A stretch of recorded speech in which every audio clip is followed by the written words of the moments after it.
श्रीमन्महागणाधिपतये नमः। श्री सरस्वत्यै नमः। श्री गुरुभ्यो नमः। गणनाथ सरस्वती रवि शुक्र बृहस्पति पंचेतानि स्मरे नित्यं वेदवाणी प्रवर्तते। वरदां पुत्रदां श्यामां द्रव्यदां दिव्यभोगदाम् आशापूर्णा चिरञ्जीवी ध्यायामि तुळजां हृदि।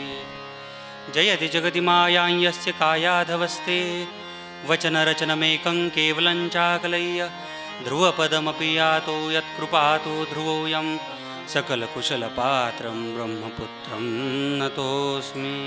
पुण्डलीकवरदे हरिविठ्ठल श्री ज्ञानदेव तुकाराम पंढरीनाथ भगवान की जय। मौली ज्ञानेश्वर महाराज की जय। जगद्गुरु तुकाराम महाराज की जय। अवधूत चिंतन श्री गुरुदेव दत्त। जय जय रघुवीर समर्थ।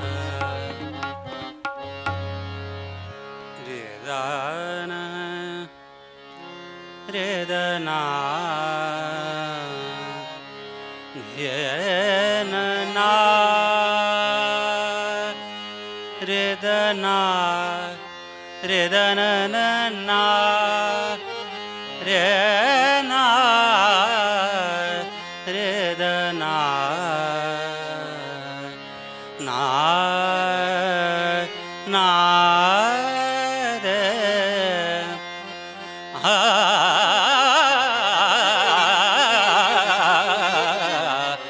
हरि जय जय राम राम कृष्ण हरि हरि जय जय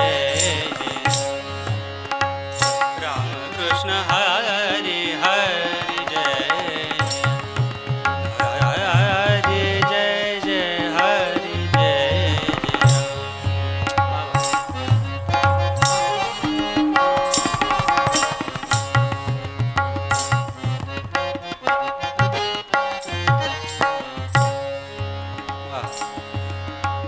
नवनीरद सम नवनीत प्रिय नवनीरद सम नवनीत प्रिय नवल विनोद विहारी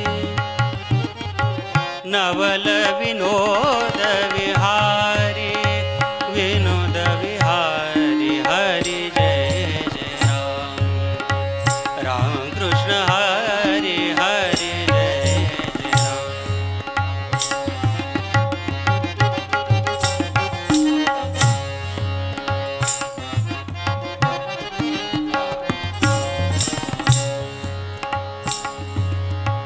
गोवर्धन धर गोपाल नरद गोवर्धन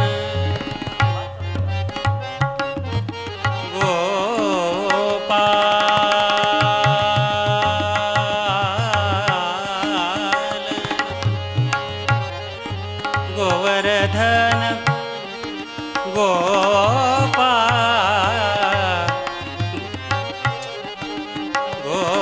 गोवर्धन गोपालन हे गोवर्धन धर गोवर्धन धर गोपाल नरद गोकुल संकटहारी गोकुल संकटहारी हारी गोकुल संकटहारी संकटहारी हरि जय जय राम राम कृष्ण हरि हरि जय जय राम।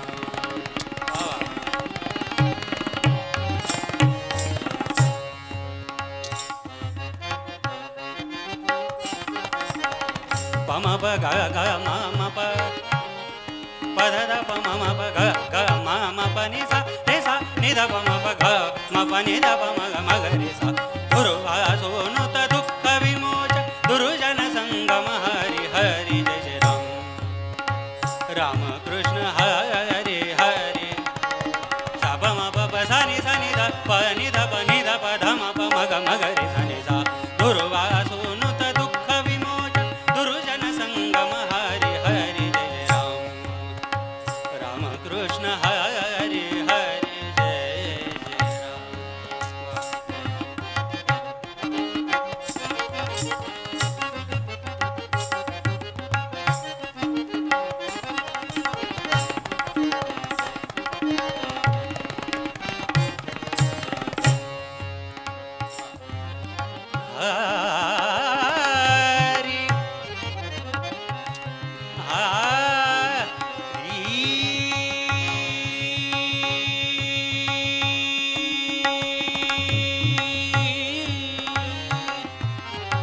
शरणागत दीना चरणी रत शरणागत दीना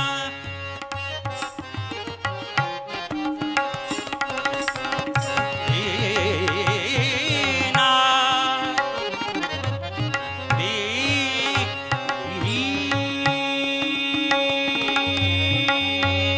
दीना शरणागत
जय जय राम कृष्ण हरे जय जय राम कृष्ण हरे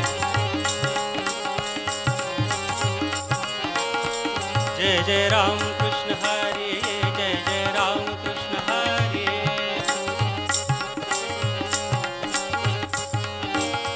जय जय राम कृष्ण हरे जय जय राम कृष्ण हरे जय जय राम कृष्ण हरे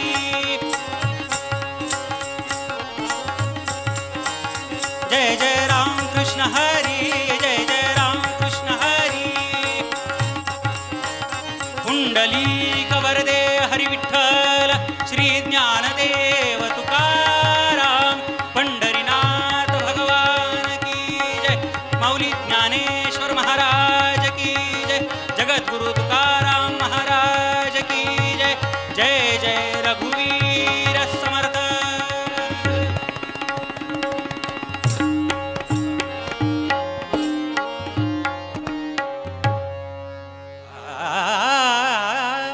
कीर्तनी ये सद्गुरुराया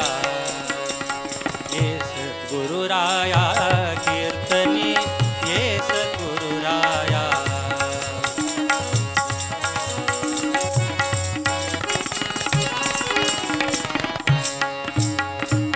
मती मंद में काहीच नेणो मती मंद में काहीच नेणो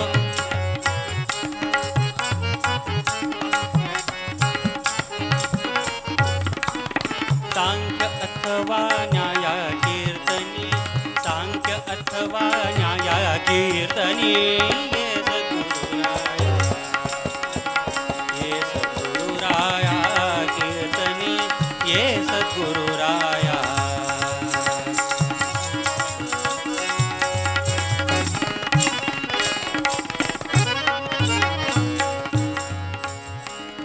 दिन दिन पर मनास वाटे दिन दिन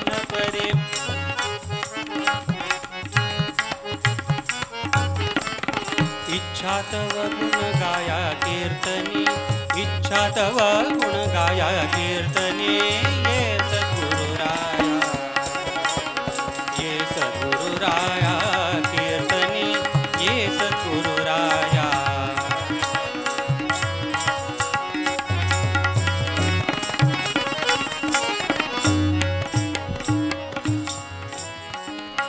एका विनवी जनार्दना ते, एका विनवी एका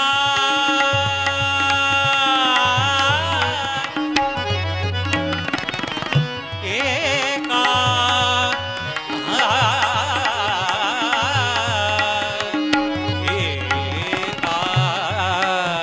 एका विनवी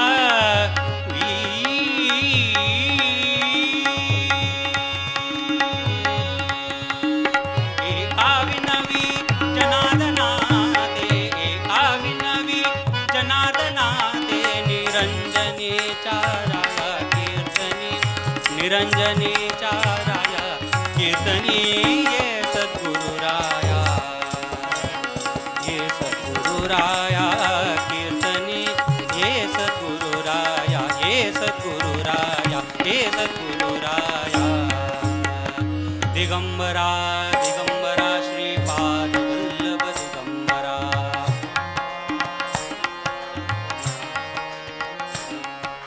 दिगंबरा दिगंबरा श्रीपाद वल्लभ दिगंबरा.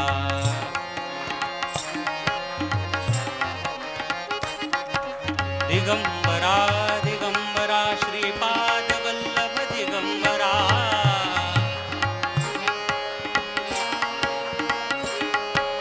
दिगंबरा दिगंबरा श्रीपाद वल्लभ दिगंबरा.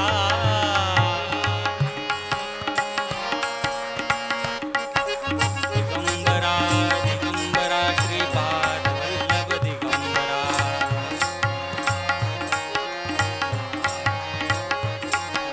दिगंबरा दिगंबरा श्रीपाद वल्लभ दिगंबरा. अवधूत चिंतन श्री गुरुदेव दत्त गोपाल कृष्ण भगवान की जय. जय जय रघुवीर समर्थ.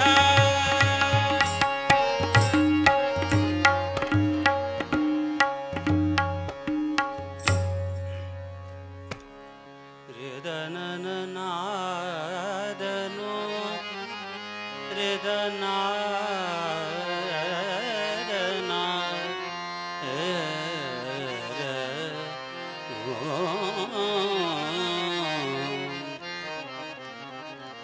भाव बड़े विष्णुदास, भाव बड़े विष्णुदास.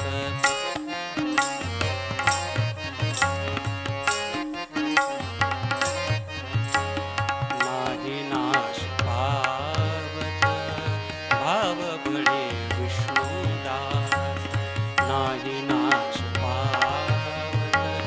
योग भाग्य घरायेते, योग भाग्य घरायेते, योग भाग्य घरायेते, सर्व शक्ती चालत, भाव बळे विष्णुदास.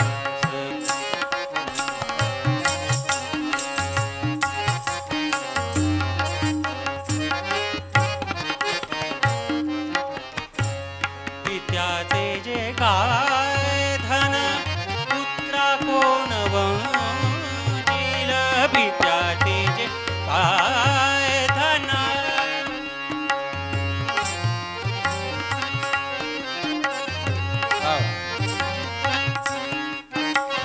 पित्याचे जे काय धन, पुत्रा कोण वंजील. तुका म्हणे कडे बैसो, तुका म्हणे कडे बैसो, तेणे असो निर्भर, भाव बळे विष्णुदास, भाव बळे विष्णुदास. नाही नाश पावत, योग भाग्य घरायेते, योग भाग्य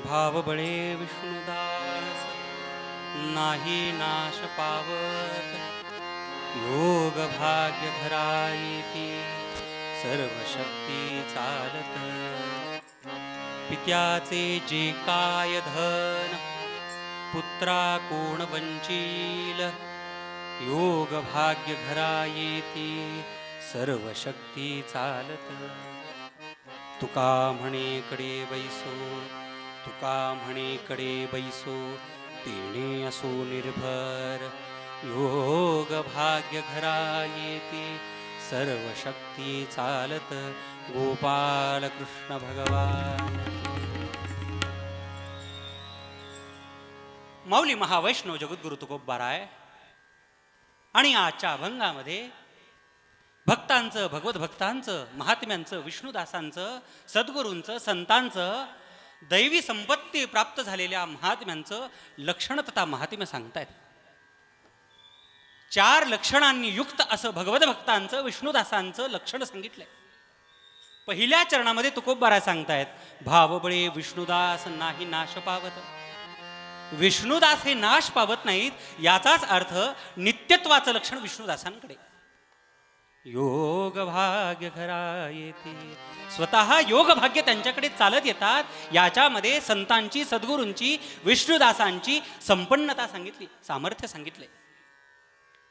पित्याचे जे काय धन पुत्रा कोण वंचील, जसं पित्याची संपत्ती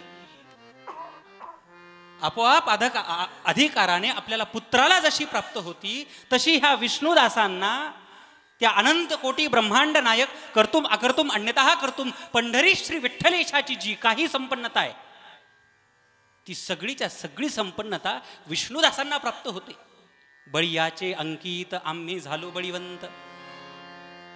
जसं बळीयाला अंकित झाल्यानंतर स्वतः तुकोबाराय सांगतात आम्ही बळीवंत होतो, त्याप्रमाणे त्या अनंत कोट ब्रह्मांड नायक कर्तुम अकर्तुम अन्यतः कर्तुम पंढरी श्री विठ्ठलेशाला अधीन झालो, नवे नवे त्याला शरण गेलो. परिणाम असा झाला की पित्याचे जे काय धन पुत्रा कोण वंचील, संपन्नता प्राप्त झाली. आणि शेवटच्या चरणामध्ये तेने असो निर्भर, निर्भर हा शब्द वापरला. याचा अर्थ संतांच्या विष्णुदासांच्या ठिकाणी निर्भरता आहे, विश्वासार्हता आहे. या 4 लक्षणांनी युक्त असं संतांचं, विष्णुदासांचं लक्षण आणि महात्म्य तुकोबारायांनी अभंगात सांगितलंय. वास्तविक संत वाङ्मयाचा अभ्यास केला, अनेक प्रकारांचे अभंग आहेत. नामपर अभंग, संतपर अभंग, मागणीपर अभंग, उपदेशपर अभंग, काही काल्याच्या प्रसंगातील अभंग आहेत, काही नैमित्तिक कीर्तनाचे अभंग आहेत. हा प्रस्तुतचा अभंग हा संतपर प्रकरणातला असून संतपर प्रकरणाचे सुद्धा स्थूलमानानं 2 प्रकार आहेत. एक संतांचं महात्म्य सांगणारे अभंग आणि संतांचं लक्षण सांगणारे अभंग. प्रस्तुत अभंगामधून संतांचं लक्षण सुद्धा आहे आणि संतांचं महात्म्य सुद्धा सांगितलंय. सद्गुरुनाथ महाराज की जय. गाथ्याचा स्थूल मानाने विचार केला, काही अभंगामध्ये संतांचं महात्म्य सांगितलंय. ज्यांची ये भेट, अहो संतांचं महात्म्य काय? ज्यांची ये भेटीचे आर्त ब्रह्मादिका, पूज्य सकल लोका विश्वा झाले. अहो त्या संतांच्या, सद्गुरूंच्या, विष्णुदासांच्या भेटीची आर्तता, इच्छा, तीव्र जिज्ञासा ब्रह्मादिकांना सुद्धा आहे. आणि असे संत महात्मे पूज्य सकल लोका विश्वा झाले, सकल विश्वाला पूज्य झाले. श्लेषात्मक अर्थ विचार केला तर विश्वाला म्हणजे सगळ्या विश्वाला, आणि विश्व हे विष्णू सहस्त्रनामामधील भगवंताचं पहिलं नाम आहे, म्हणजे ते विष्णूला सुद्धा पूज्य झालेत. काय महिमा आहे. ब्रह्मा घाली लोटांगण, ब्रह्मा घाली लोटांगण. अहो अशा संतांच्या चरणरजावरती, चरणकमलावरती, अंघ्रिकमलावरती, पादपद्मावरती साक्षात ब्रह्मदेवांनी त्वंवै चतुर्मुखो ब्रह्मा स्वर्गे लोके पितामहा, अशा ब्रह्मदेवांनी साष्टांग लोटांगण घालावं असा संतांचा अधिकार आहे. ब्रह्मा घाली लोटांगण, ब्रह्मा घाली लोटांगण. विष्णुवंदी तो चरण, विष्णुवंदी तो चरण. ब्रह्मा घाली लोटांगण.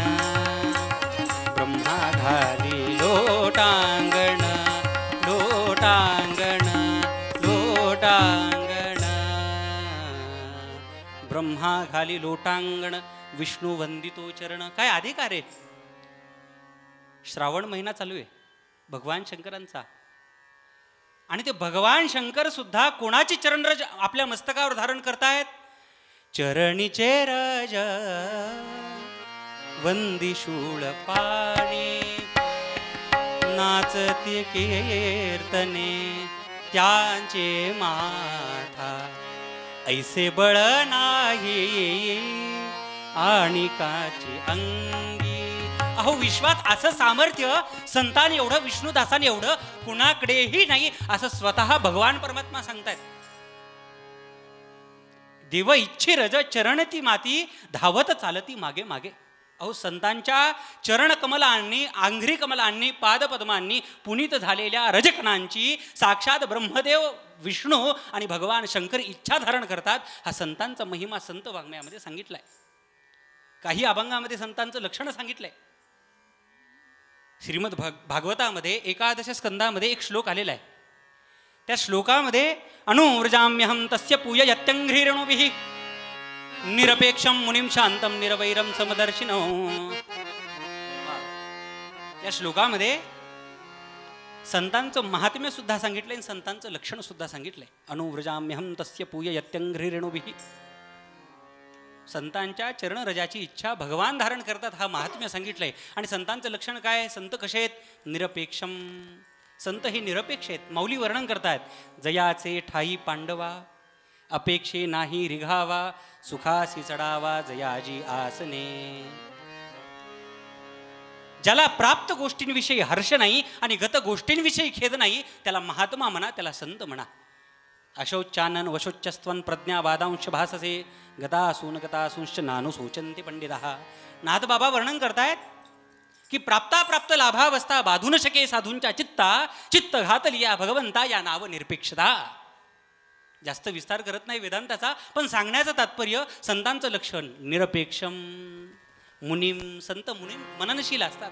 शांतम काम क्रोधा नाही चाले भूती झाली समता. निरवैरम अवघे समब्रह्म पाहे सर्व अभूती विठ्ठल आहे. हे संतांचं लक्षण आहे. आणि समदर्शिनम सर्वांच्या ठिकाणी ब्रह्मभावानं भगवत स्वरूप भावानं जे बघतात त्यांना संत म्हणा. श्रीमद भगवद्गीतेमध्ये एक श्लोक आलाय. विद्या विनय संपन्ने ब्राह्मणे कवी हस्तिने शुनीचैव श्वपाके च पंडिता समदर्शिना. जो विद्या विनय संपन्न असणाऱ्या महात्म्याच्या ठिकाणी जो ब्रह्मभाव ठेवतो तोच ब्रह्मभाव कुत्र्याच्या ठिकाणी, तोच ब्रह्मभाव हत्तीच्या ठिकाणी, नवे नवे पाप्यातल्या पापी असणाऱ्या अधमाच्या ठिकाणी सुद्धा जो ब्रह्मभाव ठेवतो त्याला संत म्हणा. असं भगवद्गीतेमध्ये आणि भागवतामध्ये व्याख्या केली आहे. सद्गुरुनाथ महाराज की जय. सांगण्याचं तात्पर्य असं संतांचं लक्षण आणि संतांचं महात्म्य वर्णन करणं हे अनन्यसाधारण अशा प्रकारांची फलश्रुती देणार आहे. लक्षण का जाणून घ्यावं आणि महात्म्य का जाणून घ्यावं अगदी थोड्या वेळात सांगतो. आद्य शंकराचार्य वर्णन करतायत. सिद्धस्य लक्षणानि साधकस्य साधनानि भवन्ति. लक्षण का जाणून घ्यावं. सिद्धांचं लक्षण जाणून घेतल्यानंतर साधक सिद्धावस्थेपर्यंत पोहोचण्यासाठी साधकाला मदत होते, म्हणून सिद्धांचं लक्षण जाणून घ्यावं. हे पहिलं कारण. आणि दुसरं कारण असं म्हणजे वेदांत आटोपता घेतो. बरं, रात्रीचा वेदांत जरा निद्रेस कारणीभूत ठरतो म्हणून वेदांत पटकन आटोपशीर घेण्याचा प्रयत्न करतो. सद्गुरुनाथ महाराज की. आणि आज थोडं सगळ्यांनी सांभाळून घ्या. म्हणजे पेनकिलर खाऊन उभा आहे तर पण मागे पुढे उभा आहे सांभाळित. आलिया आघात निवारा. साक्षात पांडुरंग मागे असल्यामुळे आणि हे साथीदार असल्यामुळे सांभाळून घेतील अशी अपेक्षा आहे. पहिलं कारण सिद्धांचं लक्षण साधकांना ते आचरण्यायोग्य असल्या कारणास्तव सिद्धांचं लक्षण जाणून घ्यावं. आणि दुसरं कारण असं आहे अनेक वस्तू दिसायला सारख्या असायला वेगळ्या आणि त्या अनेक वस्तूंमधून एका वस्तूची आपल्याला गरज असेल त्यावेळेला लक्षण जाणून घ्यावं. सोपं करून सांगतो. सोनं पितळ बेंटेक्स वगैरे बाह्य रूपानं दिसायला थोडंफार सारखं पण असायला वेगळं. पण त्याच्यामध्ये आपल्याला सोन्याची गरज आहे तर सोन्याचं लक्षण जाणून घ्यावं लागेल. सोन्याचं लक्षण काय आहे. अहो 16वा कस अग्नीचा दिल्यानंतर सुद्धा जे काळं पडत नाही ते सोनं. मग सोनं वेगळं काढायचं. एक महाभारतामध्ये फार सुंदर दृष्टांत आला. नल दमयंतीच्या स्वयंवरामध्ये. दमयंती रूपवान अगणित लावण्य तेजपुंजाळले. अहो त्या दमयंतीच्या सौंदर्याला वा वा, यांचं जेवढं सुंदर वादन आहे तेवढी सुंदर ती दिसायला होती महाराज, काय सांगावं. आणि म्हणून असं होतं की सगळ्या देवादिकांना वाटायचं की दमयंती मलाच पत्नी म्हणून प्राप्त व्हावी. पण दमयंतीच्या मनामध्ये अशी इच्छा होती की मला नळराजेच वर म्हणून प्राप्त व्हावे. स्वयंवर ठरलं. सगळ्या देवादिकांना कळालं की दमयंती केवळ आणि केवळ नळराजाला वरणार आहे. सगळ्या देवादिकांनी नळराजाचं रूप धारण केलं आणि स्वयंवरासाठी आले. आता इथे पश्चिम महाराष्ट्रात पाण्याचा काही प्रश्न नाही. मी मूळ तसा मराठवाड्यातला. आमच्याकडे पाण्याची कमतरता, महिन्यातून एकदा पाणी येणार. आणि कीर्तनामध्ये 3-4 वेळेला माझ्या तोंडून निघून गेलं, नळ आले नळ आले. एका बाईला वाटलं नळ आले, ती घागर घेऊन निघाली. महाराज गोपाल कृष्ण भगवान की.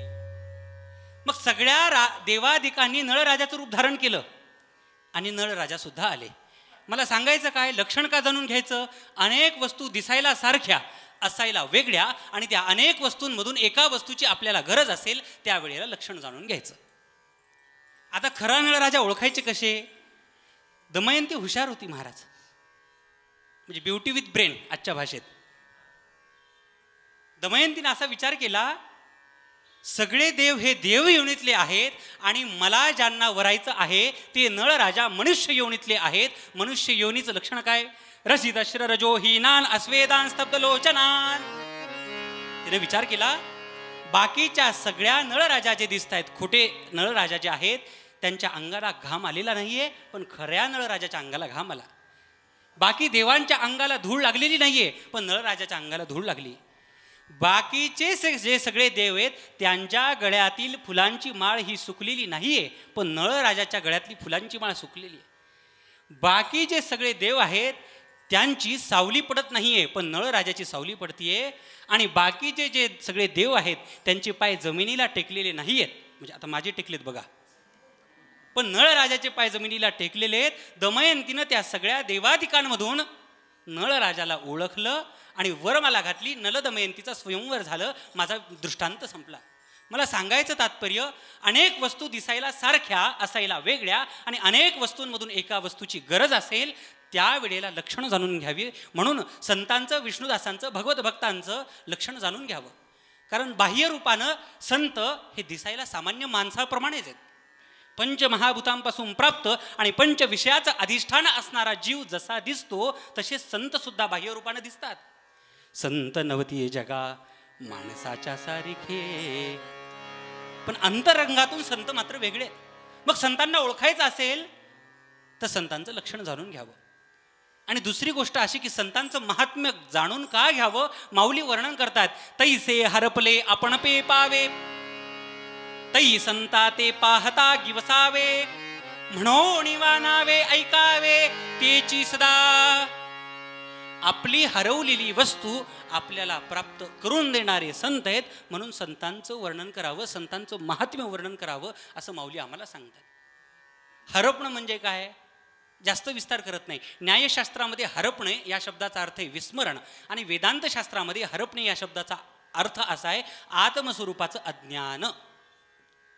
शरीराला कारणीभूत पापपुण्य, पापपुण्याला कारणीभूत रागद्वेष, रागद्वेषाला कारणीभूत अनुकूल प्रतिकूल ज्ञान, अनुकूल प्रतिकूल ज्ञानाला कारणीभूत भेदज्ञान, भेदज्ञानाला कारणीभूत आत्मस्वरूपाचं अज्ञान. आणि त्या आत्मस्वरूपाच्या अज्ञानाचा आत्यंतिक मुळासकट नायनाट करून, नाश करून स्वस्वरूपाचं ज्ञान प्राप्त करून देणारे संत आहेत, विष्णुदास आहेत, महात्मे आहेत, सद्गुरू आहेत. म्हणून त्यांचं लक्षण आणि महात्म्य वर्णन करावं असं आम्हाला संतांनी सांगितलंय. सद्गुरुनाथ महाराज की. आणि म्हणून 4 लक्षणांनी युक्त तुकोबारायांनी संतांचं, विष्णुदासांचं लक्षण सांगितलंय. या 4 लक्षणांपैकी एका जरी लक्षणाची न्यूनता असेल तर तिथं संतत्व बाधित होतं. काही ठिकाणी संपन्नता आहे, सामर्थ्य आहे, विश्वासार्हता आहे, पण नित्यत्व नसेल तर तिथं संतत्व येत नाही. उदाहरण सांगायचं झालं, एक श्रीमंत बाप आहे, त्याच्याकडे संपन्नता आहे, सामर्थ्य आहे, त्याच्या मुलाला विश्वास आहे की हा सगळी प्रॉपर्टी मलाच देणार आहे, पण त्याच्या ठिकाणी नित्यत्व नाहीये, म्हणून तिथं संतत्व येत नाही. बरं, हे झालं ऐहिक गोष्टीमध्ये. पारमार्थिक गोष्टीमध्ये सुद्धा नित्यत्व नसेल तर तिथं संतत्व येत नाही. आपल्याला अजामिळाचं उदाहरण माहीत आहे. अजामिळ नावाचा कान्यकुब्ज देशातील ब्राह्मण, आचरण संपन्न, वेदोनारायणाची उपासना करणारा, अग्निहोत्राची उपासना करणारा, आई वडिलांची सेवा करणारा, मुलाबाळांची बायकोची सेवा करणारा, अहो सानंदम सदनम सुतास्य सुदीय कांता मृदू भाषणीम सन्मित्रम सदनम स्वयोषितिरती चाज्ञापरा सेवका आतिथ्यम शिवपूजितम प्रतिदिनम मिष्टान्नपानंग्रहे साधू संगमुपासयेति सततम धन्यो गृहस्थाश्रमा. आदर्श गृहस्थाश्रम कसा असावा म्हणजे अजामिळाचा होता. परंतु अजामिळाकडे सगळं होतं, संपन्नता, सामर्थ्यता, विश्वासार्हता.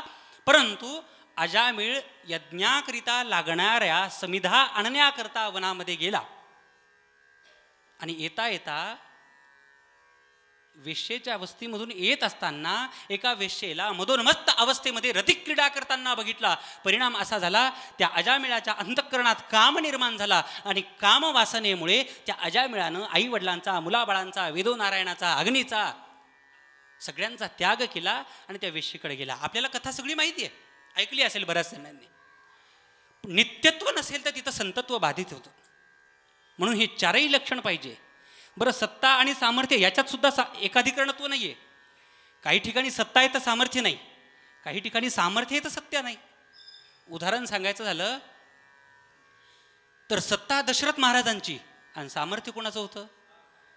कैकेयी मातेचं.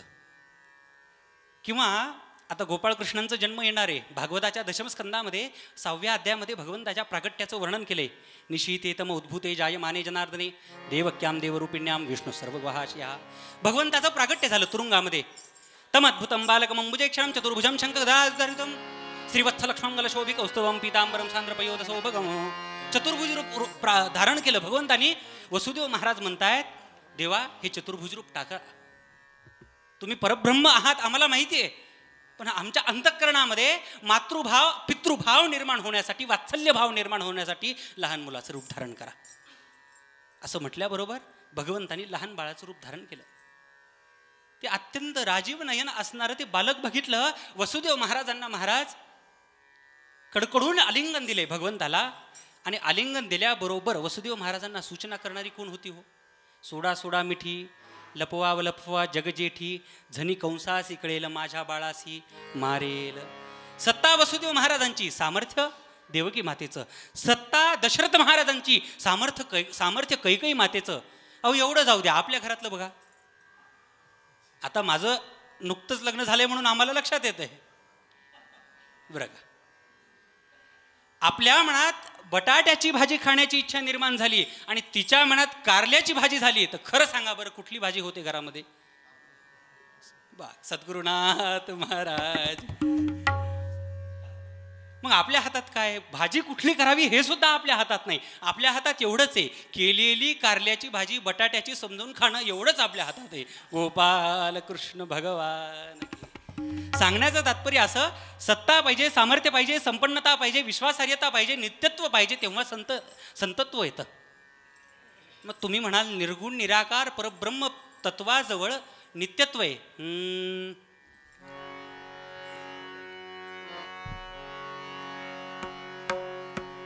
त्याच्याकडे निर्गुण निराकार परब्रह्म तत्व आहे, ती नित्यत्व आहे. मग त्याच्या ठिकाणी संतत्व आहे का हो? तर त्या ब्रह्मतत्वाजवळ वेदांतशास्त्र वर्णन करते संतत्व नाहीये. अहो त्या ब्रह्माला जग ही काय वस्तूच माहिती नाही म्हणे. ते ब्रह्म कसं आहे? सत्य ज्ञानानंत गगनाचे प्रावरण, सत्य ज्ञानानंत गगनाचे प्रावरण, सत्य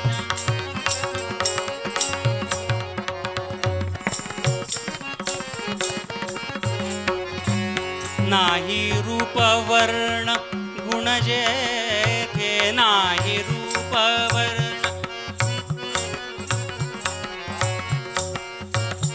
गुण जेथे, तुहारे श्री हरी पाहिला डोळे भरी, तुहारे श्री हरी पाहिला डोळे भरी, तुहारे श्री हरी पाहिला डोळे भरी, पाहिला डोळे भरी.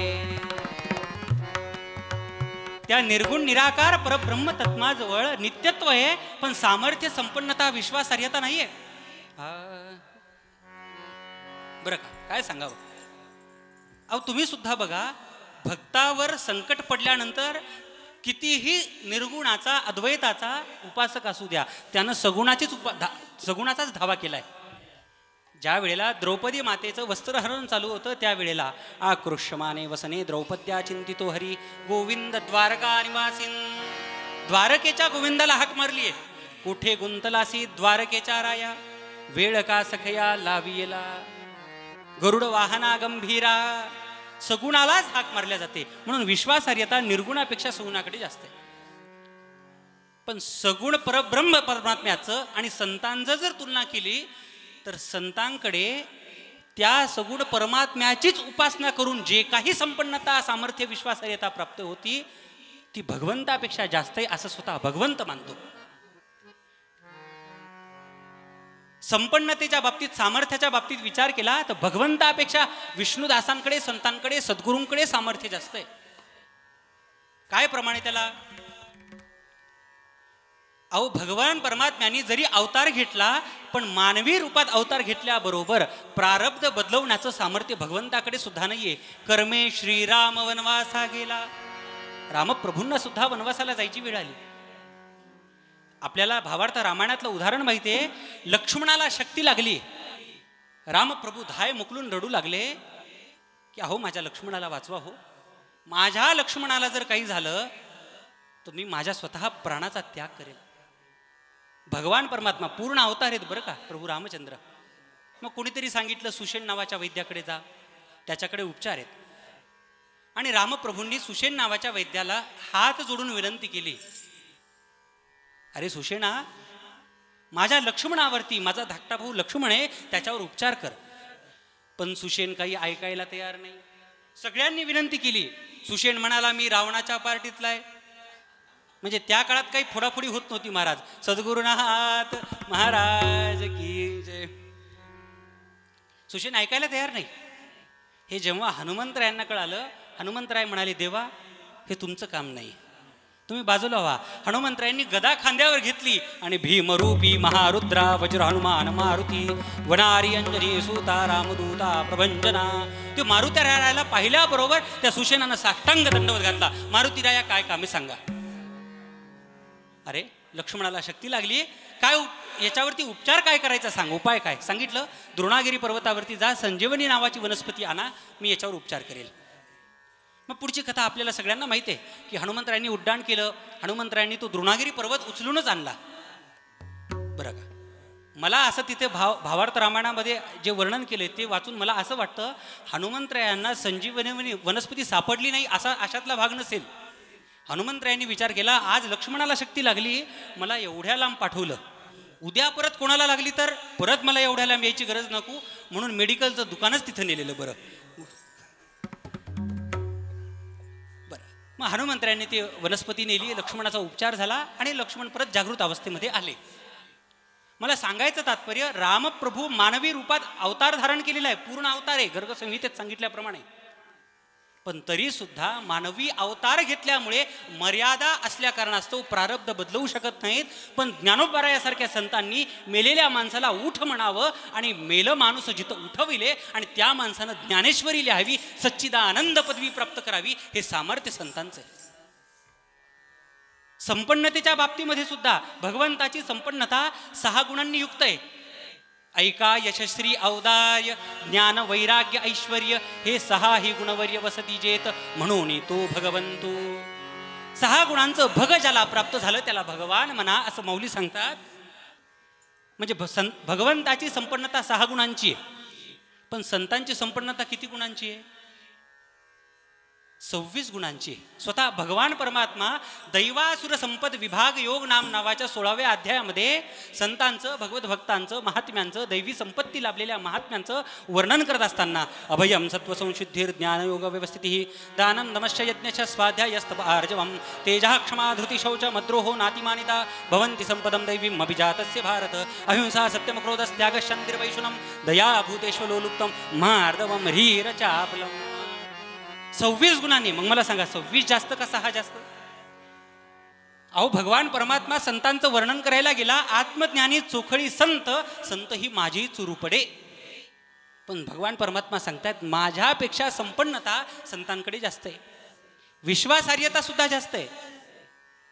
भगवान परमात्म्यांनी एखाद्याने विश्वास ठेवला तर त्याचा हेतू काय त्याच्यानुसार त्याला फलश्रुती दिली.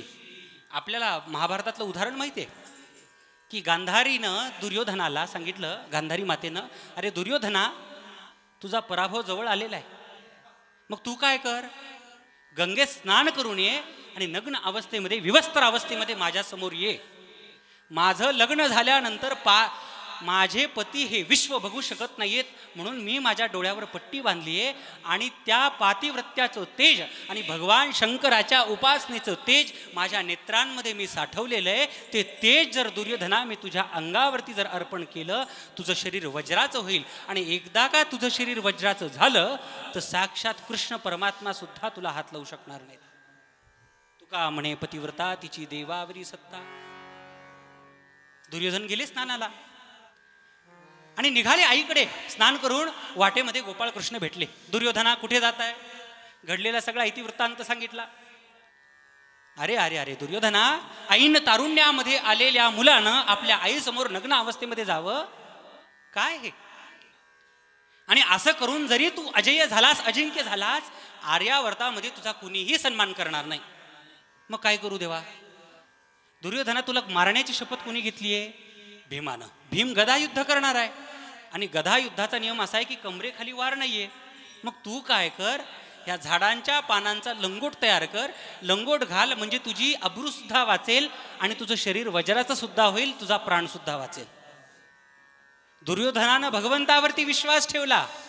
पुढे दुर्योधन आईकडे गेला, आईला सांगितलं आई आलो. आईनं पट्टी काढली, सगळं तेज पातिव्रत्याचं भगवान शंकराच्या उपासनेचं दुर्योधनाच्या शरीरावरती टाकलं. दुर्योधनाचं सगळं शरीर वज्राचं झालं, फक्त तेवढा भाग दुर्बल राहिला. परिणाम दुर्योधनासी मारिली गदा. भगवान परमात्माने भीमाला तेथच गदा मारायला सांगितली. घेतला प्राण तो केवळ पंचानन. सांगायचं तात्पर्य, भगवंत पापात्मा आहे का पुण्यात्मा आहे याच्यानुसार आणि त्याचा हेतू काय याच्यानुसार त्याला फल देतो विश्वासाचं. पण संत असे आहेत महाराज, अहो संतांकडे तुम्ही उदाहरण काढा हो. नारदांना कितीही पापी असू द्या, नारदांची देवर्षी नारदांची भेट झाली आणि त्याचं परम आत्यांतिक कल्याण झालं नाही असं एकही उदाहरण शोधून सापडणार नाही. जयति जगति मायां यस्य कायाधवस्ते वचनरचनमेकं केवलं चाकलय्य ध्रुवपदमपि यातो यत्कृपातो ध्रुवोऽयं सकलकुशलपात्रं ब्रह्मपुत्रं नतोऽस्मि. हे संतांचं सामर्थ्य आहे. अहो त्याच्यातील पापी वृत्तीचा पालट करणारे संत आहेत म्हणून संतांकडे विश्वासार्हता, नित्यत्व, संपन्नता, सामर्थ्य जास्त आहे. तुकोबरायांना प्रश्न विचारला, अहो तुमच्या विष्णुदासांकडे हे सगळं अधिक प्रमाणामध्ये, पण त्यांनी प्राप्त कशाच्या आधारावर केलं. तुकोबराय सांगतायत, भाव बळे विष्णुदास नाही नाश पावत. त्यांच्याकडे एक बळ आहे. कुठलं बळ आहे? भाव नावाचं बळ आहे. शास्त्रानं आम्हाला 10 प्रकारांचं बळ सांगितलंय. शरीर, मन, बुद्धी, अर्थ, सत्ता, लौकिक, धर्म, तप, ज्ञान आणि भाव. या 10 बळामध्ये 2 बळ श्रेष्ठ सांगितलेत. श्रेष्ठ बळामधलं पहिलं बळ आहे ज्ञानबळ. ज्ञान अत्यंत महत्वाचं आहे बरं का. ज्ञाना देवा तु कैवल्यम इति शास्त्रेषु दिंडिमः किंवा ज्ञाने विना मोक्षु नाही हा सिद्धांत वेद बोले हात उगारोनी. अहो ज्ञानाशिवाय मोक्ष नाही असं वेदशास्त्र आम्हाला सगळं सांगतात. कशानं काय प्राप्त करावं शास्त्र असं सांगतं. भावेन देवम कलया नरेंद्रम धनेन कांता कपटेन शत्रु सत्येन मित्रं कृपया च पुत्रं सत्येन मित्रं कृपया च पुत्रं ज्ञानेन मोक्षं वशमानयन्ति. कशानं काय प्राप्त करावं? भावेन देवम. देवाची प्राप्ती करायची असेल तर भाव अंतःकरणामध्ये पाहिजे. कलया नरेंद्र. काहीतरी कला असल्याशिवाय नरेंद्र वश होत नाहीत महाराज. मग ती सरकार स्थापनेची असो किंवा सरकार पाडण्याची असो. सद्गुरुनाथ महाराज की जय. धनेन कांता म्हणजे हे मी सांगत नाही बरं माझ्या पदरचं. बायकोला वश करायचं असेल तर काहीतरी अक्षय तृतीया असेल, कुठला समारंभ असेल, ॲनिव्हर्सरी असेल, हे बघा बरोबर आहे, सत्य आहे. काहीतरी गिफ्ट द्या, सोन्याचा अलंकार द्या, दागिना द्या, काहीतरी द्या. धनेन कांता. हे बरं झालं लग्नाच्या आधी मी ऐकून ठेवलं होतं. कपटेन शत्रू, शत्रूला वश करायचं असेल तर कपट करावंच लागतं. सत्येन मित्रं, मित्रत्व प्राप्त करायचं असेल तर त्याच्याशी सत्यत्व ठेवा. कृपयाच पुत्रम, मुलावरती निस्वार्थ कृपा करा, त्याच्यावरती उपकार करा. आणि ज्ञानेन मोक्षम, ज्ञानानं मोक्ष. बरं का, वशमानयंती, तसं ज्ञानबळ श्रेष्ठ सांगितलंय. ज्ञानानं मोक्ष प्राप्त होतो, पण ज्ञानापेक्षाही भावबळ श्रेष्ठ सांगितलंय. कारण एखाद्याच्या ठिकाणी ज्ञान असेल पण भाव नसेल तर नाथबाबा सांगतायत भक्ती प्रेमा विना ज्ञान नको देवा. त्याच्या अंतःकरणात भक्ती ज्ञान जिव्हाळा, भक्तीचा जिव्हाळा नसेल, अंतःकरणात भाव नसेल तर ज्ञानाला काही अर्थ नाही. अहो वेद संत आम्हाला असे सांगतात, माऊलीचं फार अत्यंत सुंदर माऊली वर्णन करतायत. माऊली कैवल्य चक्रवर्ती आहेत, योग्यांचे माऊली आहेत, पण माऊली सांगतायत अहो या ज्ञानामध्ये सर्वश्रेष्ठ जगामध्ये कोण असेल तर वेद आहे. वेद संपन्न होय ठाई, वेदासारखं श्रेष्ठत्व ज्ञान कोणाकडे नाहीये. पण त्या वेदाला सुद्धा भगवान परमात्मा आकळलेला नाहीये. पाहे पा जाणवेचिनी बळे, कोणी वेदापासून असे आगळे, ही शेषाहुनही तोंडागळे बोलके अति, तोही अंथरुणा तळवटी दडे, येरू नेती नेती म्हणून बहुडे, तेथ सनकाधिकही वेडे पिसे झाले, पुसू नका बाई वेदासी काही कळलेची नाही, शेष शिनलागे झाल्या द्विसहस्त्र जिव्हा जिव्हा, देव का हो विटेवरी उभा उभा. भगवान परमात्मा आकळायचा असेल तर ज्ञानानं आकळल्या जात नाहीत. कशाने आकळतो? भावबळे आकळे ये रविना कळे, भावबळे आकळे ये रविना कळे, करतळी आवळे तैसा हरी, करतळी आवळे तैसा हरी, करतळी आवळे तैसा हरी. भाव अत्यंत महत्वाचा आहे. अंतःकरणातून वाहणारा निर्विकल्प प्रवाह म्हणजे भाव आहे. थोडं वेळेकडे लक्ष देतो, कारण मी 18 वर्ष वारकरी कीर्तन केली. आमच्यात पूर्वरंग उत्तरंग नसतो. चालू झाला की 2 तास 2.5 तास सगळा पूर्वरंग.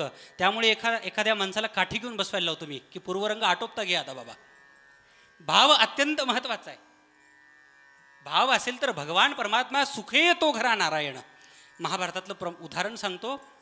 भगवान परमात्मा कौरव पांडवांमध्ये मध्यस्थी करण्यासाठी गेले हस्तिनापूरला. आणि बोलणी झाल्यानंतर दुर्योधनानं सांगितलं, देवा तुम्ही आज रात्री आमच्याकडे मुक्काम करा, अहो आमच्याकडे आज पंचपक्वान्नाचं खायला आहे. भगवान परमात्मा म्हणतात, नाही दुर्योधना, मी आज तुझ्याकडे राहणार नाही. मग कुठे जाणार? बडे बडे मंदिर कोण काम के, बडे बडे मंदिर कोण काम के, भाव अगर नहीं पावे उद्धवजी, चलो विदुरा घर जावे, उद्धवजी चलो विदुरा घर जावे.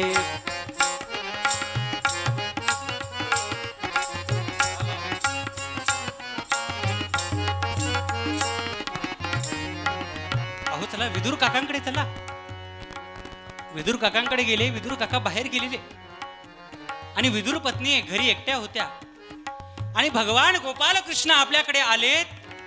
तई शरीर भाव नासती, इंद्रिय विषय विसरती, जै सोहम भाव प्रतिती प्रगट होय, किंवा विषयी विसर पडिला निशेष, अंगी ब्रह्मरस ठसावला, असो ऐसा कोठे आठवची नाही, देहीच विदेही भोगदशा. विदेही अशा प्रकारांची त्या विदुर पत्नींची अवस्था झाली. काय करावं सुचत नाहीये. चौरंग घेतलाय, त्या चौरंगावरती स्वतः उभ्या राहिल्यात. भगवंताच्या हातामध्ये पाण्यानं भरलेला कलश दिला आणि स्वतःची भगवंताकडून पाद्यपूजा करून घेत आहेत.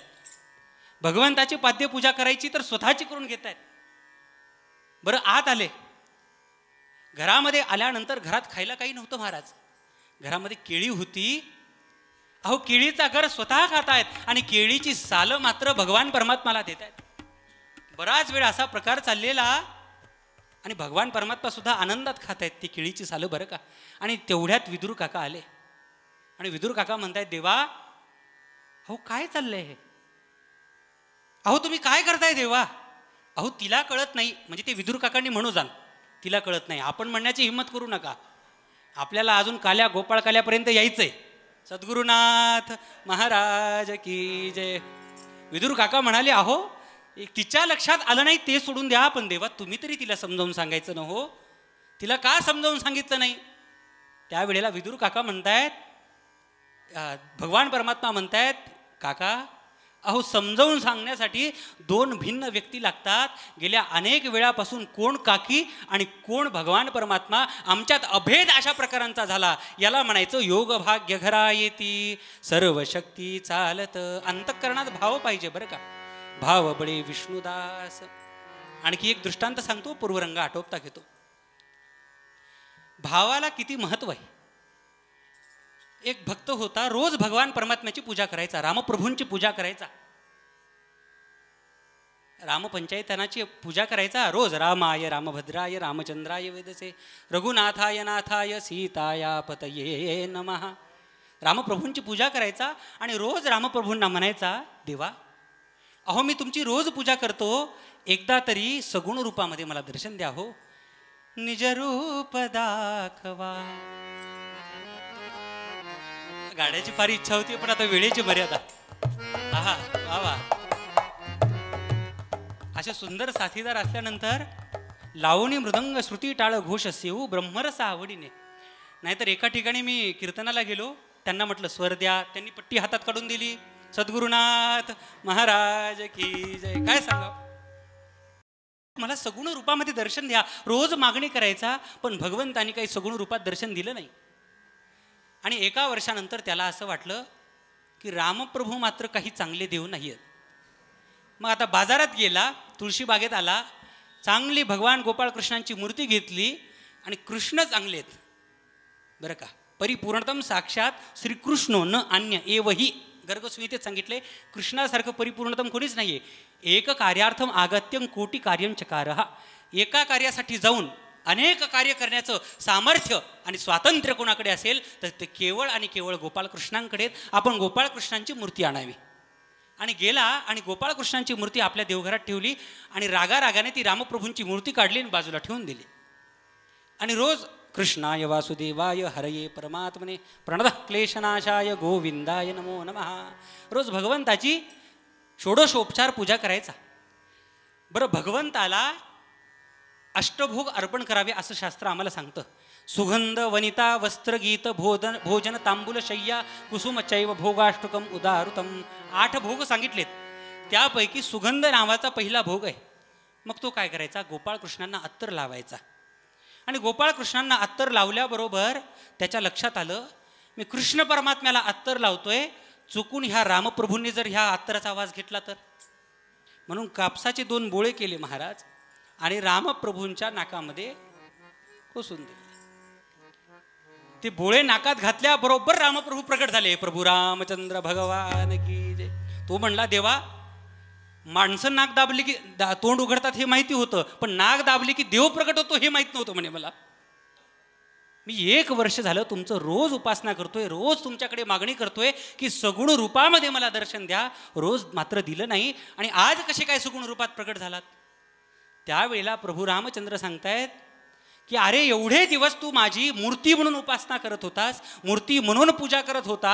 आज तुला पहिल्यांदा आयुष्यात वाटलं की रामप्रभू हे स्वतः परब्रह्म इथे उपस्थित आहेत आणि ते मी गोपाळकृष्णांना अत्तर लावलेल्याचा सुगंध घेतील.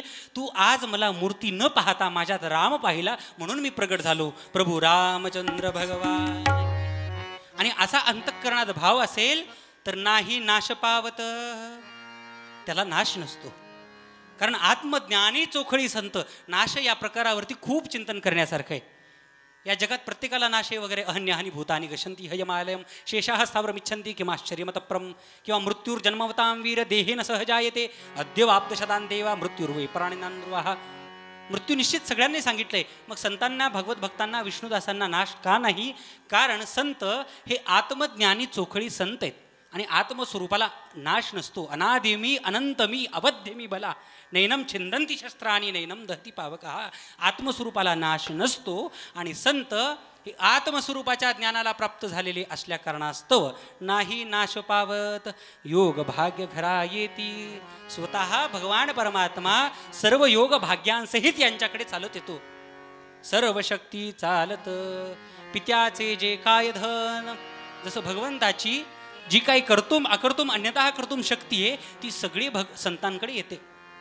मला सांगा, जुन्या काळामध्ये आमच्या आजोबांच्या काळामध्ये एखादे मनुष्य, एखादे गृहस्थ शिक्षक असतील तर त्यांच्या पत्नीला सगळ्या गावामध्ये मास्तरीनबाई म्हणायचे.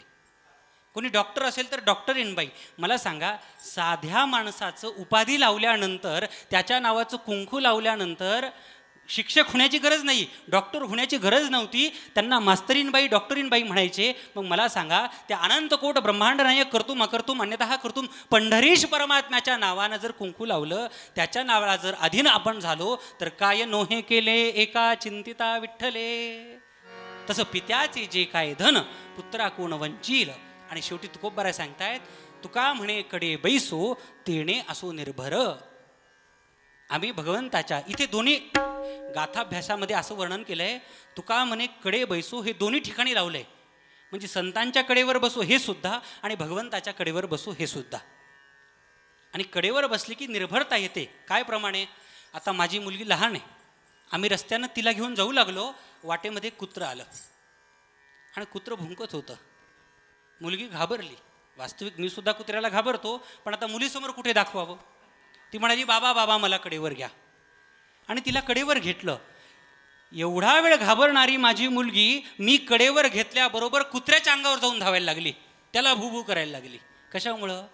कारण वडिलांनी कडेवर घेतलं. तसं भगवंताच्या कडेवरती आपण गेलो तर तेने असो निर्भर, किंवा संतांच्या कडेवर गेलो, आता भय नाही ऐसे वाटे जीवा, घडली या सेवा समर्थांची. समर्थ परमात्म्याची आणि समर्थ संतांची सेवा केली तर निर्भरता प्राप्त होते, असं तुकोबारायांनी सांगितलंय. यथाशक्ती यथामती यथा अवकाश. माझ्या अल्पमतीला जसा जमेल तसं सांगण्यासारखं भरपूर होतं, पण वेळेच्या मर्यादेमध्ये जेवढं सांगता येईल तेवढं सांगण्याचा प्रयत्न केला. पूर्वपदामध्ये तुकोबाराय सांगतायत की अशा या विष्णुदासांच्या चरणावरती साष्टांग दंडवत घालून त्यांचं लक्षण आपण गायन करावं. भाव बडे विष्णुदास, भाव बडे विष्णुदास,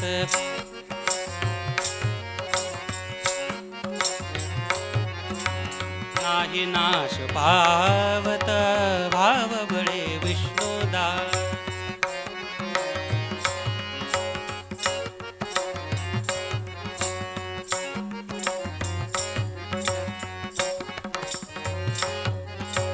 योग भाग्य घरा येती, योग भाग्य घरा येती, सर्व शक्ती चालत, भाव बळे विष्णुदास.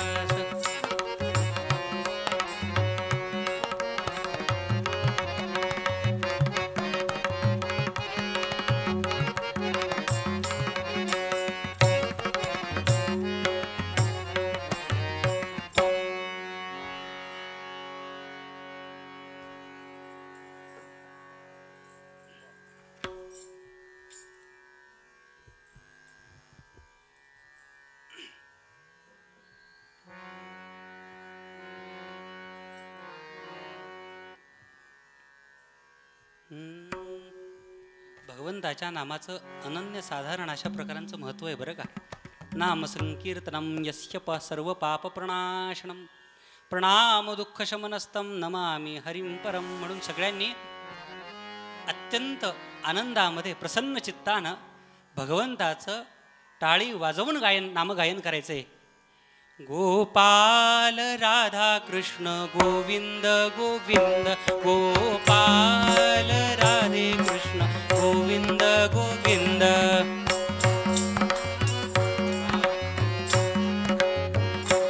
गोपाल राधे कृष्ण गोविंद गोविंद.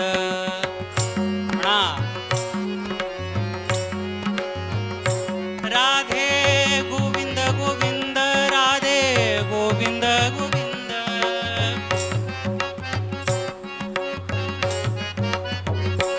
राधे गोविंद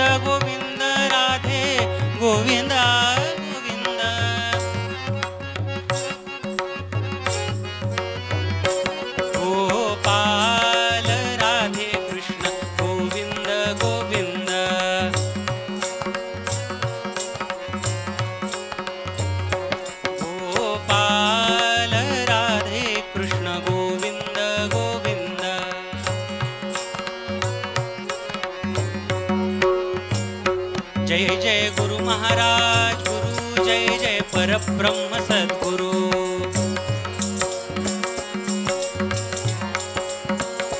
जय जय गुरु महाराज गुरु, जय जय परब्रह्म सद्गुरु।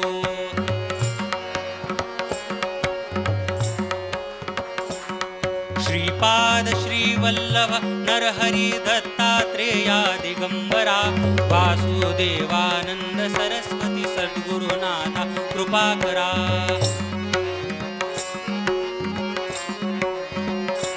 जय जय गुरु महाराज गुरु, जय जय परब्रह्म सद्गुरु।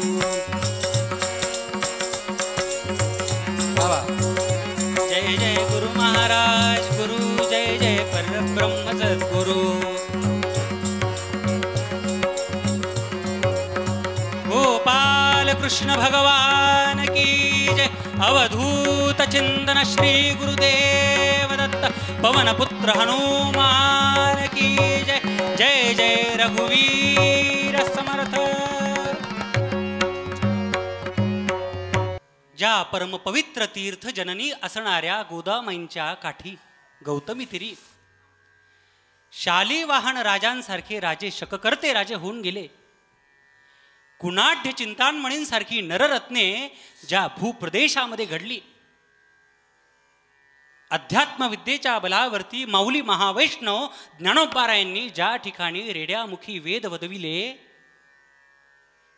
ज्या तीर्थक्षेत्री भानुदास महाराजांसारखे महान साधू झाले, ते तीर्थक्षेत्र, ते महाक्षेत्र म्हणजेच प्रतिष्ठान म्हणजेच पैठण। ते पैठण क्षेत्र कसं होतं? प्रतिष्ठान हे नाम विख्यात ज्याचे, प्रतिष्ठान हे नाम विख्यात ज्याचे।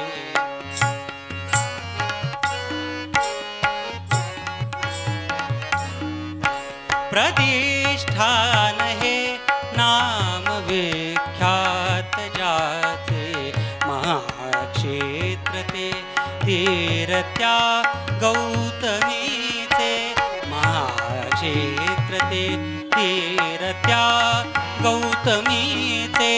प्रतिष्ठान हे नाम विख्यात ज्याचे, प्रतिष्ठान हे। तिथे राहिला टाकुनी जो अहंता, तिथे राहिला टाकुनी जो अहंता। नमस्कार माझा तया एकनाथा, नमस्कार माझा तया एकनाथा। प्रतिष्ठान हे नाम विख्यात ज्याचे, प्रतिष्ठान प्रतिष्ठान प्रतिष्ठान हे नाम विख्यात ज्याचे। आणि अशा परमपवित्र तीर्थ जननी असणाऱ्या पैठण क्षेत्रामध्ये, प्रतिष्ठान क्षेत्रामध्ये भास्कर पंत व सावित्राबाई यांच्या पोटी शालिवाहन सखे 1368 रोजी साक्षात सूर्यनारायणांचे अवतार असणाऱ्या भानुदास महाराजांचा जन्म झालाय। साक्षात अवतार वासरमणी जाहला असे प्रतिष्ठानी, ते चरित्र रसाळ श्रवणी, परिसावे सज्जनी निज प्रेमे।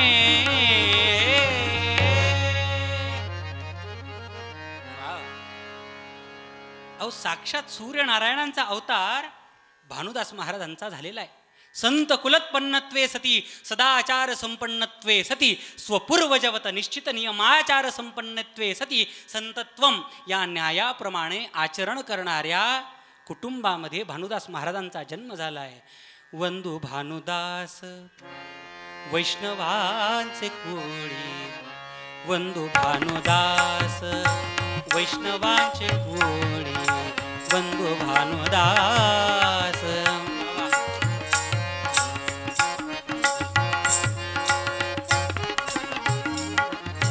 जासी वनमाळी मागे पुढे, जासी वनमाळी मागे पुढे वंदू भानुदास वैष्णवांचे कोणी वंदू भानुदास वंदू भानुदास वंदू भानुदास वैष्णवांचे कुडी भानुदास महाराज की जय.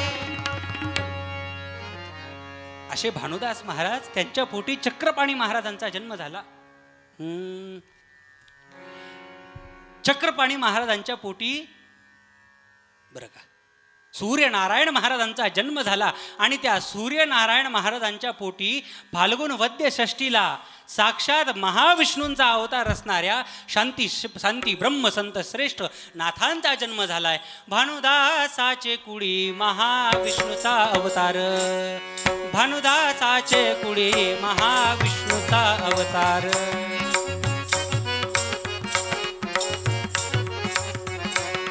भानुदासाचे कुळी महाविष्णूचा अवतार. क्षेत्र प्रतिष्ठान वसती गोदातीर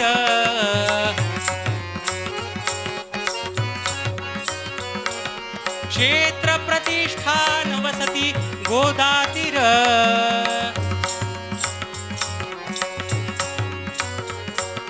ओ वाळू आरती स्वामी एकनाथा आरती स्वामी एकनाथा ओ वाळू आरती स्वामी एकनाथा. शांती ब्रह्मसंत श्रेष्ठ श्री एकनाथ महाराज की जय. नाथांचा जन्म झाला पण दैव दुर्विलासाने असं म्हणतात की मूळ नक्षत्रावरती नाथांचा जन्म असल्या कारणास्तव मरून गेले शिशुपणे मायतात मरून गेले शिशुपणे मायतात मरून. नाथांचा जन्म झाला आणि आईवडील निवर्तले हो.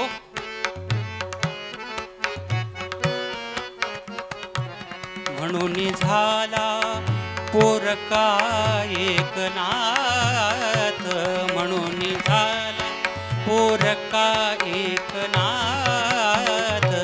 पिता महिने सांभाळ कधी केला पिता महिने सांभाळ कधी केला. कडे खांदा घेऊन वाढविला मरून गेले शिशुपणे मायतात. काय दुःख हो. म्हणून झाला पोरका एकनाथ. नाथांचा जन्म झाला आई वडील निवर्तले. काय दुःख असेल ना नाथांच्या आजीला.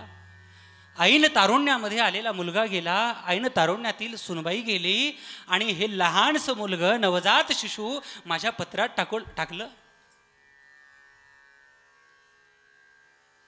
ती आजी अत्यंत दुःखी अंतःकरणानं रोज गंगामाई जवळ जायची गोदामाई जवळ जायची आणि गोदामाईला म्हणायची अगं आई आई गंगे गोदावरी कोण सनाथ मजला करी सनाथ मजला करी. माते मला अनाथ केलंच ग माते. आई गंगे अगं गोदावरी माते गौतमी माते अगं आम्ही तुला आई म्हणतो ग.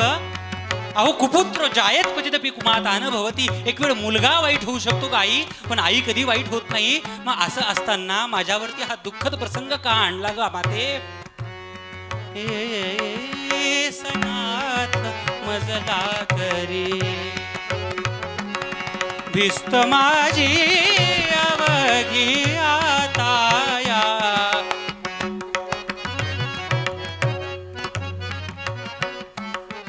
तानुल्याच्या वरी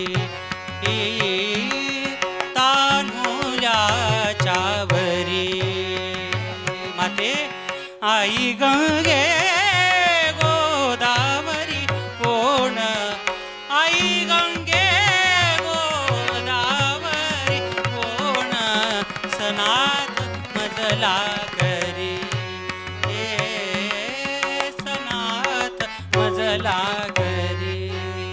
रोज मातेला जाऊन अहो असं बांध फुटायचा त्या आजीचा. माते काय दुःख दिलं ग या वृद्धाप्य कालामध्ये. अहो माझा कोणीतरी आधार असावं या वयामध्ये. या लहान मुलाचा आधार मला केलं ग माते. काय दुःख दिलंस ग तू. असं रोज त्या आजीनं गोदामाईजवळ जाऊन म्हणावं.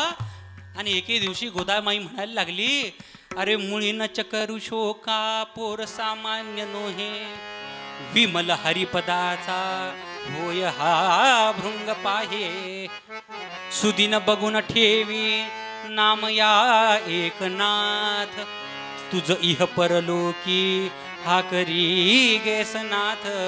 सद्गुरुनाथ महाराज की जय.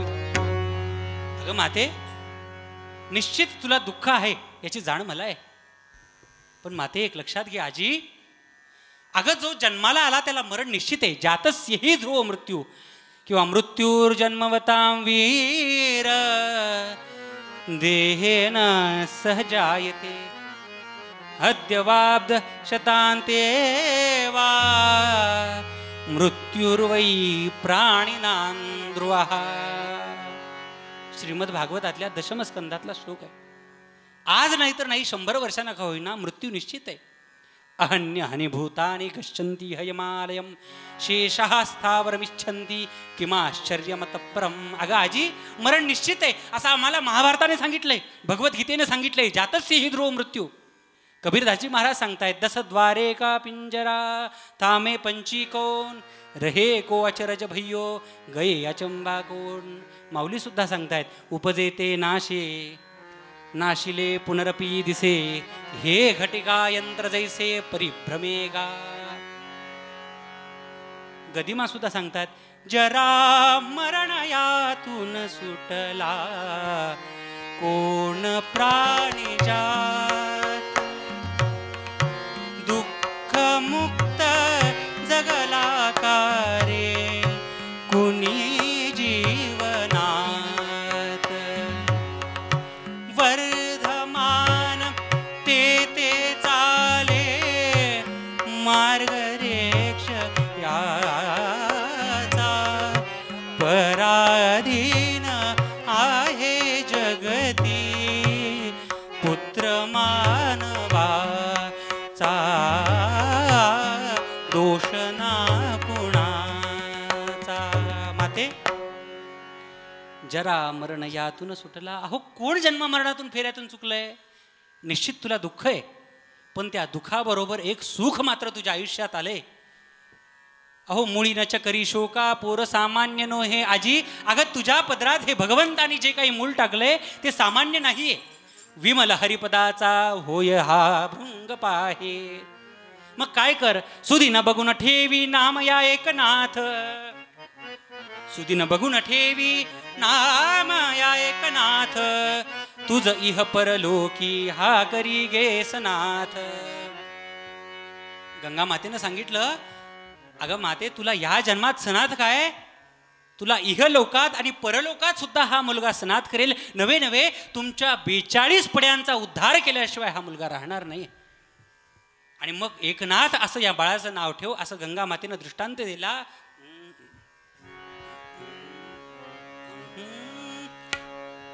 आणि गंगा मातेने सांगितल्याप्रमाणे आजी घरी आली आणि एकनाथ त्या नाम ठेविले, एकनाथ त्या नाम ठेविले,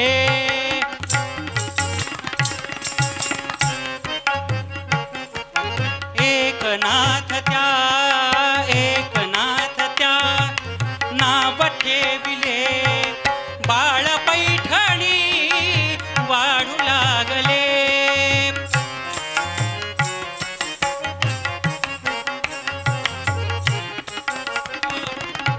एकनाथ त्या पूजी प्रस्तरा दगड वेचुनी, पूजी प्रस्तरा, पूजी प्रस्तरा देव मानुनी, गौतमी तडा दगड वेचुनी, गौतमी तडा दगड वेचुनी, एकनाथ त्या, एकनाथ त्या, एकनाथ त्या एकनाथ ठेवलं, आनंद झाला. आणि मग आजी काय करायची, त्या बाल्यावस्थातील नाथांना घेऊन कीर्तनाला जायची. म्हणजे त्या काळची आजी होती म्हणून कीर्तनाला घेऊन जायची. ह्या काळची आजी कुठे कुठे नातवाला घेऊन जाईल काही सांगता येत नाही. सद्गुरुनाथ महाराज की जय. एके दिवशी आमच्या सोसायटीमध्ये एक फोन आला. मला म्हणे, बुवा कुठे आहेत? म्हणलो आता ऑफिसची मीटिंग संपली, आता थोडं मोकळा आहे. अहो मी पार्लरला आली आहे, मला जरा वेळ लागेल, माझा नातू बाहेर बसलाय, त्याला घेऊन जाल का म्हणे. म्हणलो अहो आजी तुम्ही पार्लरला? अहो मग म्हणे आता काय सांगावं म्हणे. आणि नाथांची आजी रोज कीर्तनाला घेऊन जायची. क्षमा करा बरं, विनोद, फक्त विनोद म्हणून हलक्यात सांगतोय. आणि रोज कीर्तनाला घेऊन जायची. एके दिवशी कीर्तनकार बुवांनी अभंग घेतला.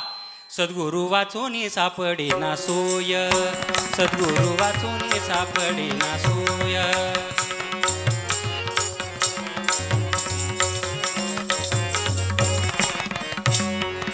धरावे ते पाय आधे आधे,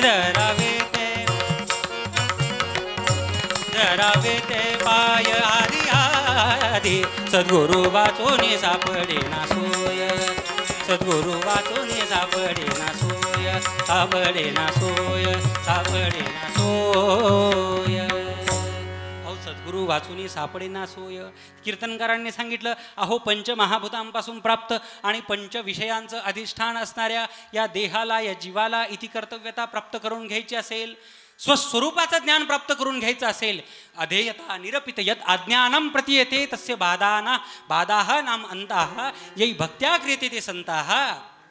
आपल्या आत्मस्वरूपाच्या अज्ञानाचा नाश करून स्वस्वरूपाचं ज्ञान प्राप्त करून घ्यायचं असेल, गुरूंना शरण जावं. सद्गुरुविना ब्रह्मज्ञानन सर्वथा नवे नवे जाण. हे सांगितलं. नाथांनी ही गोष्ट आपल्या डोक्यामध्ये घट्ट ठेवली महाराज. आणि घरी आले. आणि घरी आल्यानंतर आजीला म्हणायला लागले, अगं आजी मला सद्गुरू केव्हा भेटतील, मला सद्गुरूंची भेट घडवून आण. रोज आजीच्या मागं लागायचे. घागबुवा फार सुंदर सांगायचे आख्यान हे. त्यांनी अत्युच्च पातळीवरती नेऊन ठेवलं बरं का. त्यांच्या रजकणांची सुद्धा मला बरोबरी नाही, पण अगदी सिद्धस्य लक्षणाने साधकस्य साधनानी भवंती या न्यायाप्रमाणे थोडका मोडका प्रयत्न करतोय. आणि नाथांनी रोज म्हणावं, आजी अगं मला सद्गुरू मिळवून दे, मला सद्गुरूंची प्राप्ती झाली पाहिजे. त्यावेळेला आजीनं सांगायचं, अरे बाळा, कीर्तनातून घरी येताना आपण कीर्तनकारांना नमस्कार करतो, आपल्या डोक्यातील सगळं कीर्तनकाराच्या पायावर सोडून येतो, घरी काही घेऊन यायचं नसतं. पण नाथ काही ऐकायला तयार नाहीत. आणि असं म्हटल्याबरोबर आजीनं सांगितलं, अरे बाळा, माझ्या आयुष्यामध्ये कुठलाही प्रश्न पडला तर मी गंगा मातेजवळ जाते आणि गंगा मातेला प्रश्न विचारते बरं का.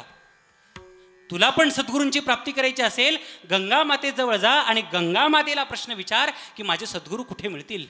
आणि म्हणून नाथांनी गंगा मातेजवळ जावं.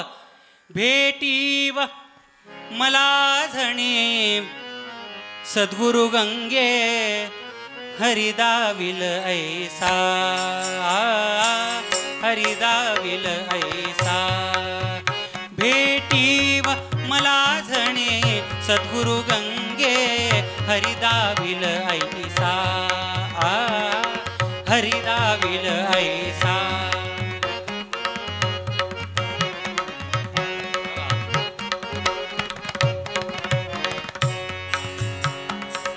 कृपा कटाक्षे त्रितापवारुणी, कृपा कटाक्षे त्रितापवारुणी, कृपा कटाक्षे त्रितापवारुणी. पाजिल ज्ञानरसा, पाजिल ज्ञानरसा. भेटीव मला जणी सद्गुरु गंगे हरिदाविल ऐसा, हरिदाविल ऐसा, हरिदाविल ऐसा. रोज नाथांनी प्रार्थना करावी, अगं माते भेटीव मला झणे सद्गुरु गंगे.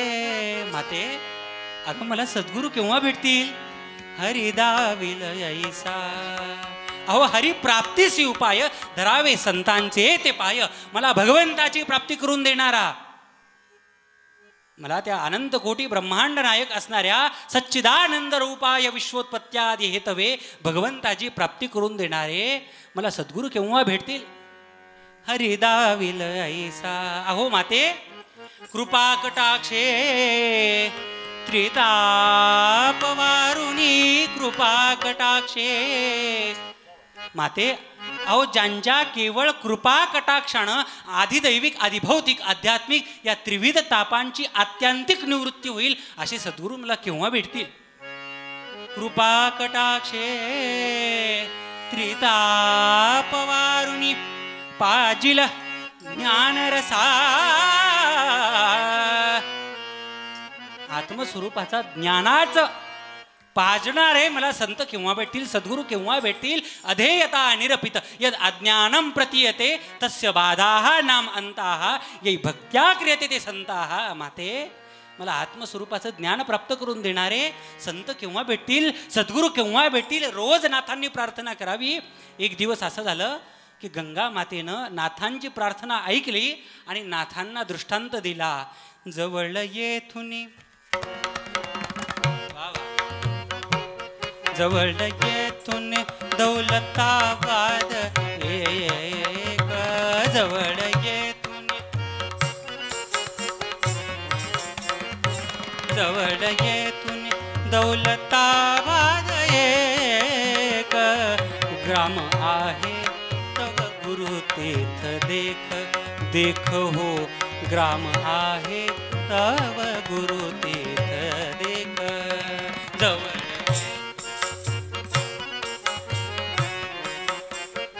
अरे बाळा, इथून जवळ असणाऱ्या दौलताबाद जवळ तुला तुझे सद्गुरू भेटतील. त्या तुझ्या सद्गुरूंचं नाव काय? जनार्दन हे त्या नाम श्री गुरुचे. जनार्दन हे त्या जनार्दन हे त्या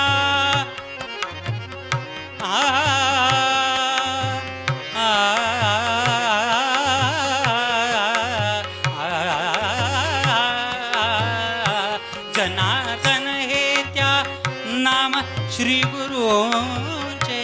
थोर अधिकारी चरण धरी त्यांचे त्यांचे हो. थोर अधिकारी चरण धरी त्याचे. जवळ येथून जवळ येथून जवळ येथून. नवीन नवीन मी ही दिंडी शिकली आणि याची तियाही घेतली. जवळ ये जवळ ये. लोक जवळून बसायला लागले. ये जवळ ये प्रिय सखया भगवंता. मग नंतर लक्षात आलं आपल्याला जवळ ये म्हणता येणार नाही. जवळ येथून दौलताबाद एक. अरे बाळा, इथून जवळ असणाऱ्या दौलताबादला जा. ग्राम आहे तव गुरु तीर्थ देख. तुझे गुरु तिथे तुला मिळतील. वा वा, क्या बात आहे. जनार्दन हे त्या जनार्दन हे त्या नाम श्री गुरुचे. जनार्दन आहे, त्यांचं नाव जनार्दन आहे आणि ते अत्यंत थोर अधिकारी आहेत. थोर अधिकारी चरण धरी त्यांचे त्यांचे हो. थोर अधिकारी चरण धरी त्यांचे. ऐसा दृष्टांत नाथाप्रत झाला गंगेचा पैठणात. तेने आनंदले चित्त पाहे संधी जावयाची. असा दृष्टांत झाला. नाथांनी त्या दौलताबादच्या जवळपास असणाऱ्या सगळ्या मंदिरांमध्ये मठांमध्ये जनार्दन नामाचे कोणी महाराज आहेत का याचा शोध घ्यायला सुरुवात केली. 15 दिवसांचा काळ गेला पण नाथांना जनार्दन स्वामींचा काही पत्ता लागला नाही. त्यावेळेला नाथ आले आणि गंगा मातेच्या काठी बसून गंगा मातेला म्हणू लागले, आई चेष्टा केलीस ना बाळाची. अगं तू मला म्हणालीस दौलताबाद जवळ जनार्दन स्वामी नावाचे तुझे गुरु आहेत. अगं मी सगळे मंदिर सगळे मठ पाळते घातले माते, पण मला जनार्दन कोणी भेटले नाही ग. जनार्दन नावाचे सद्गुरू. चेष्टा केलीस ना माते. त्यावेळेला गंगा माता म्हणायला लागली, अरे बाळा अरे बाळा, तुझे सद्गुरू तुला मठ मंदिरामध्ये भेटणार नाहीत. ते कुठे भेटतील? हा स्वामी मठी तुला न भेटे मुला. हा स्वामी मठी तुला न भेटे मुला. स्वामी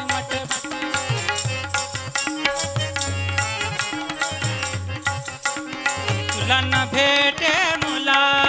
तो आहे कचेरी माझी, तो आहे कचेरी माझी.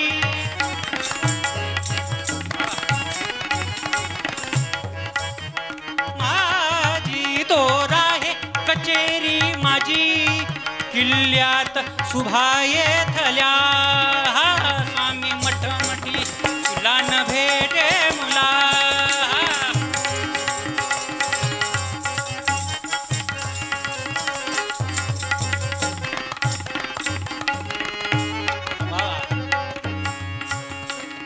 अरे तुझे स्वामी मठामध्ये नाही आहेत ना. भगवे अंगावर खंड हे करी. डोईस भव्य पागोटे पोशाख सकल भारदारी. हा ना तिथे कमंडलू दिसे, मृगाजिन दिसे. रूभरी मखमली गादीवरी लोडाला टेकुनी बसे. हा स्वामी मठी तुला न भेटे मुला.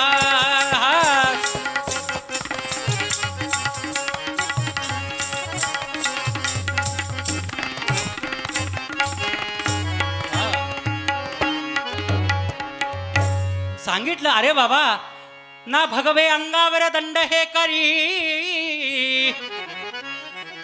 डोईस भव्य पागोटे पोशाख सकल भारदारी. ना तिथे कमंडलू दिसे, मृगाजिन तसे. रुभरी मखमली गादीवरी लोडाला टेकुनी बसे. हा स्वामी ऐश्वर्य संपन्न असे तुझे सद्गुरू आहेत. जा, तो राहे कचेरी माझे. असं म्हटल्याबरोबर ताबडतोब नाथांनी महाराज निघाले आणि दौलताबाद किल्ल्यावरती आले, देवगिरी किल्ल्यावरती, आणि विचारू लागले, अहो येथे जनार्दन स्वामी कोणी आहेत का? माझे सद्गुरू जनार्दन स्वामी येथे राहतात.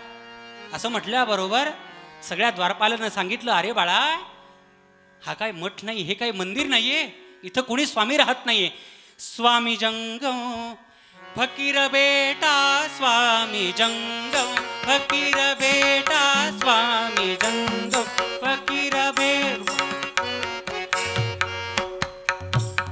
स्वामी जंगम फकीर बेटा, स्वामी जंगम फकीर बेटा, ये किले में कोई नहीं. स्वामी जंगम. अरे बाळा, यार किल्ल्यावरती स्वामी जंगम फकीर बेटा, ये किले में कोई नहीं. स्वामी जंगम फकीर बेटा, ये किले में कोई नहीं. ये न तकिया सरा मजदा, ये न तकिया सरा मजदा, कचेरी सरकार की, कचेरी सरकार की. स्वामी जंगम फकीर बेटा, स्वामी जंगम फकीर बेटा, स्वामी जंगम फकीर बेटा, ये किले में कोई नहीं. स्वामी जंगम, स्वामी जंगम, स्वामी जंगम फकीर बेटा, स्वामी जंगम फकीर. अरे बाबा, इथं स्वामी जंगम फकीर कोणीही राहत नाही. ये न तकिया सरा मस्जिद कचेरी सरकार की. अरे हे सरकारी ऑफिस आहे, सरकारी कचेरी आहे. पण त्याने सांगितलं, अहो मला गंगा मातेनं दृष्टांत दिलाय की जनार्दन स्वामी नावाचे माझे सद्गुरू येथेच राहतात. बराच वेळेला जनार्दन जनार्दन हा शब्द त्या द्वारपालांनी ऐकला. लक्षात आलं, हा जनार्दन पंतांची तर गोष्ट करत नसेल. आणि जनार्दन पंत म्हणजे किल्लेदार. थांबायला सांगितलं बाजूला. जनार्दन बाजाराचा दिवस होता. जनार्दन पंतांकडे भरपूर गर्दी. अहो कोणाचं लग्न आहे, कोणाच्या मुलीचं लग्न आहे, कोणाच्या याचं लग्न आहे, कोणाचं शिक्षण आहे, काय ज्याला जी काही गरज, जो जे वांछिल तो ते लाहो. जनार्दन स्वामी म्हणजे चिंतामणी स्वरूप होते. महिपती महाराजांनी वर्णन केलंय, जनार्दन स्वामी हे भगवान शंकरांचे अवतार आहेत बरं का, आणि एकनाथ महाराज हे भगवान महाविष्णूंचे अवतार आहेत. आणि ब्रह्मसूत्रात सांगितल्याप्रमाणे भगवान शंकरांनी आणि भगवान महाविष्णूंनी या लोकवत्तू लीला कैवल्यम ह्या लीला आहेत म्हणे त्यांच्या. काही अवतारामध्ये भगवान शंकर गुरु आहेत, विष्णू शिष्य आहेत. काही अवतारामध्ये भगवान विष्णू गुरु आहेत, भगवान शंकर शिष्य आहेत. आपल्याला वारकरी परंपरेचा जर विचार केला, आदिनाथ गुरु सकळ सिद्धांचा भगवान शंकर वारकरी संप्रदायाचे मूळ संस्थापक, मच्छिंद्र तयाचा मुख्य शिष्य. मच्छिंद्रनाथ म्हणजे भगवान विष्णूंचे अवतार. मच्छिंद्राने बोध गोरक्षासी केला, गोरक्षनाथ म्हणजे पुन्हा भगवान शंकर. गोरक्ष ओळला गहिनी प्रती, गहिनीनाथ म्हणजे पुन्हा विभाग भगवान विष्णूंचे अवतार.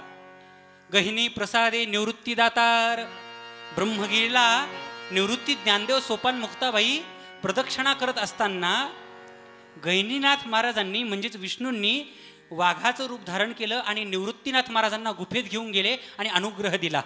गहिनी प्रसादे निवृत्ती दातार, निवृत्तीनाथ महाराज म्हणजे सदाशिवाचा अवतार स्वामी निवृत्ती दातार. आणि निवृत्तीनाथांना जे काही ज्ञान प्राप्त झालं, ज्ञानदेवासार चोजविले, ज्ञानोबरायांकडे ते दिलं. ज्ञानोबराय म्हणजे महाविष्णूचा अवतार सखा माझा ज्ञानेश्वर. म्हणजे काही अवतारामध्ये भगवान शंकर हे गुरु आणि काही अवतारामध्ये भगवान विष्णू हे गुरु आहेत. तसं नाथांच्या अवतारामध्ये भगवान शंकरांचे अवतार असणारे जनार्दन स्वामी हे गुरु आहेत बरं का. आणि सगळा आता बाजारातील गर्दी कमी झाली. पंतांनी आवाज दिला नाथांना, बाळा कशासाठी आलास? नाथ म्हणायला लागले, गुरुजी मी कोण कोठील कुठे मज लागी जाणे, का हे जगात घडले मम साच येणे, याचा विचार करिता शिणलो मी बाया, सांगून ते सुखी करा मज स्वामी राया. गोपाल कृष्ण भगवान. गुरुजी अहो मी कोण आहे? कोहम कथमिदम जातम, मी कोण ऐसा करावा विचार. पाश्चात्य तत्ववेता देकार्त सांगतोय, I think therefore I am, I doubt therefore I am. मी कोण आहे याची अनुभूती, मला याचा विचार करून देण्याची बुद्धी तुम्ही द्यावी म्हणून मी तुमच्याकडे आलोय. गुरुजी मी असं वाचलंय, अन्नमय कोश, प्राणमय कोश, मनोमय कोश, आनंदमय कोश आणि मनोविज्ञानमय कोश या पंचकोशांचं निरसन करून जे शुद्ध चैतन्य शिल्लक राहतं ते म्हणजे मी आहे. आणि त्या मीची जाणीव करून देणारे सद्गुरू आहेत. म्हणून सद्गुरुनाथ तुमच्याकडे मी आलोय हो. मी कोण कोठील कुठे मज लागी जाणे. अहो माझं काय आयुष्यामध्ये या अवतार कार्यामध्ये प्रयोजन काय? का हे जगात घडले मम साच येणे. गुरुजी अहो मी असं ऐकलं की माऊली महावैष्णव ज्ञानोबरायांना सुद्धा सद्गुरूंशिवाय तरुणोपाय नव्हता हो. ज्ञानदेव म्हणे तरलो तरलो, आता उद्धरलो गुरुकृपे.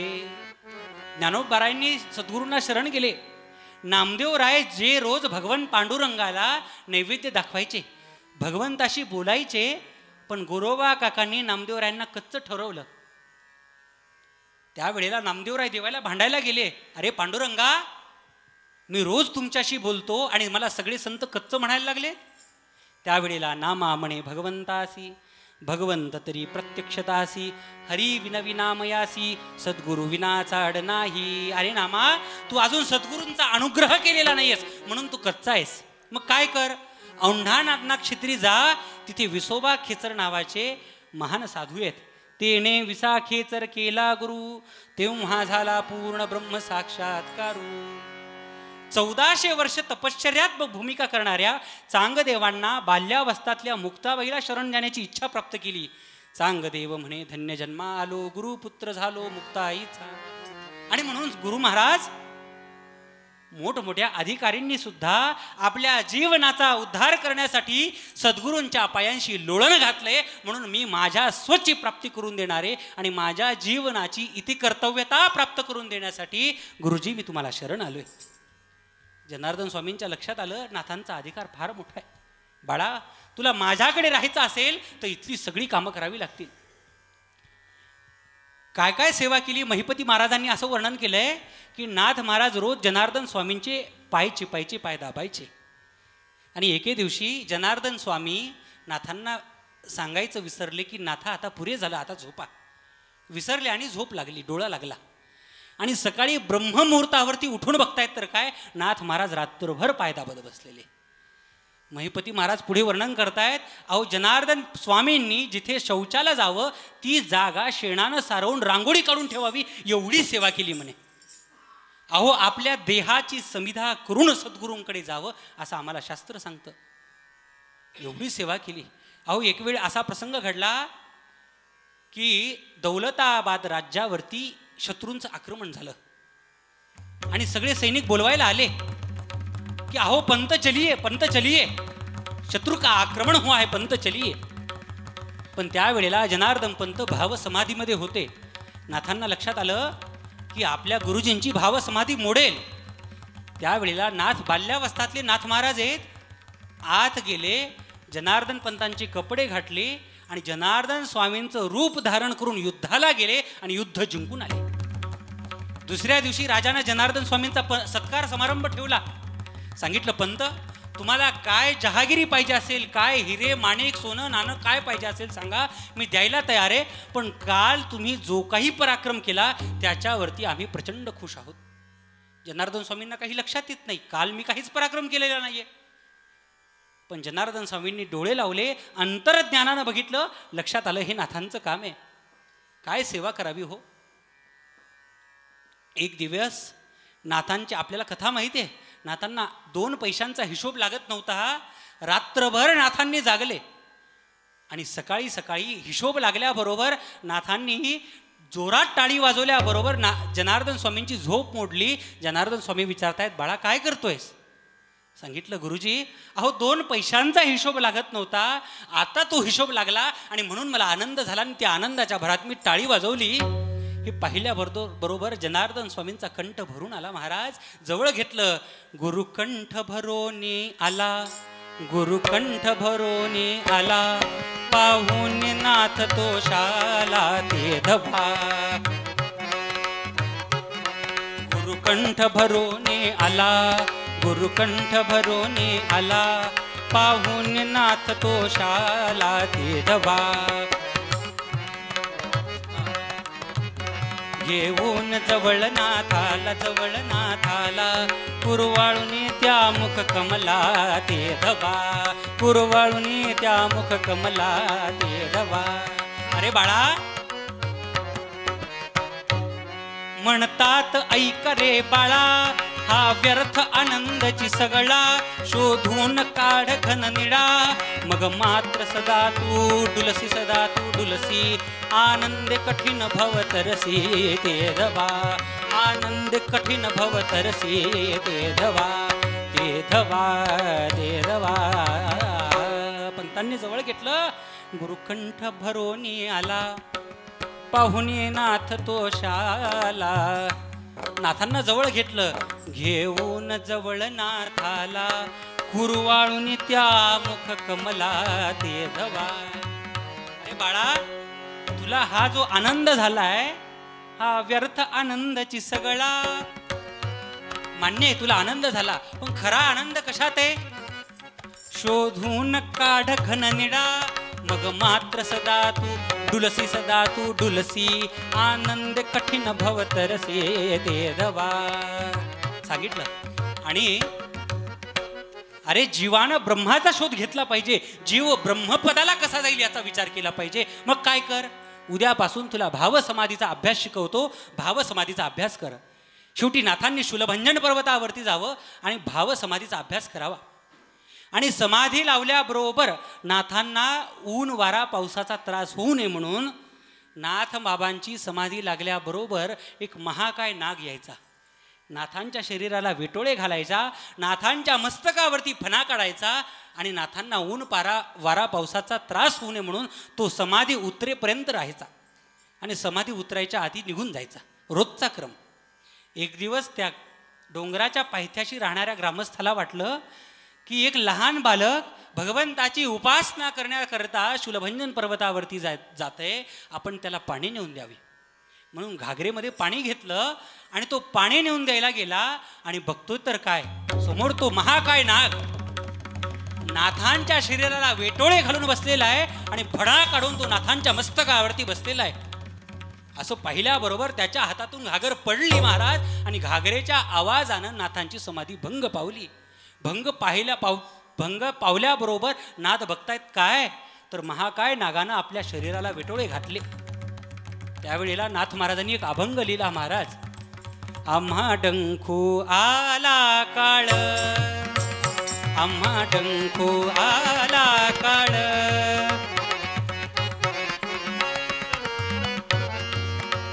आम्हा डंखू आला काळ, तव तो काळची झाला कृपाळ, तव तो काळची झाला कृपाळ, आम्हा डंखू आला काळ, आला काळ, आला काळ, आम्हा डंखू आला काळ. अहो आम्हाला डंख करण्यासाठी आला असेल पण तव तो काळची झाला कृपाळ. काय नाथांचे शब्द आहेत हो. आणि अशा प्रकारे नाथांचा अधिकार वाढायला लागला. जनार्दन स्वामींनी सांगितलं अरे बाळा उद्या गुरुवारचा दिवस आहे आणि स्मर्तुग्रामी असणाऱ्या भगवान दत्तात्रेयांचं नाथा उद्या तुला दर्शन होणार आहे. त्यांच्याकडून तुला शक्तिपाताची दीक्षा होणार आहे नाथा, तयार राहा. आणि आता उद्या दत्त दर्शन होणार हे ऐकल्याबरोबर आनंद पोटात माझ्या मायेना. नाथांची अवस्था अशी झाली महाराज, काही खाणं पिणं सोडून दिलं नाथांनी. जनार्दन स्वामींच्या पत्नी सांगतायत की अरे बाळा काहीतरी खाऊन घे, पण नाथ ऐकायला तयार नाहीत. माते आता दत्त दर्शनाची जी मला ओढ लागली आहे त्याच्या समोर ह्या क्षुधा पिपासा अत्यंत गौण आहेत. मला तहानभूक काहीही नको आहे. आणि दुसरा दिवस उजाडला. जनार्दन स्वामींचं सगळं पूजा वगैरे संध्योपासना वगैरे झाली आणि शूलभंजन पर्वतावरती निघाले. जनार्दन स्वामी घोड्यावरती आहेत. अहो घोड्याच्या वेगाला सुद्धा नाथांनी मागे पाडलं आणि घोड्यापेक्षा जास्त पळतायत. का? दत्त दर्शनांची आस. आणि शूलभंजन पर्वतावरती गेल्यानंतर जनार्दन स्वामींनी सांगितलं बाळा या औदुंबर वृक्षाखाली बस आणि भगवान दत्तात्रेयांचं ध्यान कर. काशाय वस्त्रं करदंडधारिणं कमंडलुं पद्मकरेण शंखं चक्रं गदाभूषितभूषिनाड्यं श्रीपादराजं शरणं प्रपद्ये अवधूतचिंतन श्री गुरुदेव दत्त. आणि ध्यान करत करत असताना एक फकीर आले. कसे आले? गुलिस्ता में खुद बखुद खुदा ही वो आ गया, दस्त दुमा पंकज के दस्म दुमा पंकज के सिर पे उस दिया. गुलिस्ता में खुद बखुद खुदा ही वो आ गया. अरे भगवान परमात्मा कसे आलेले आहेत. हारी कफनी अंगवो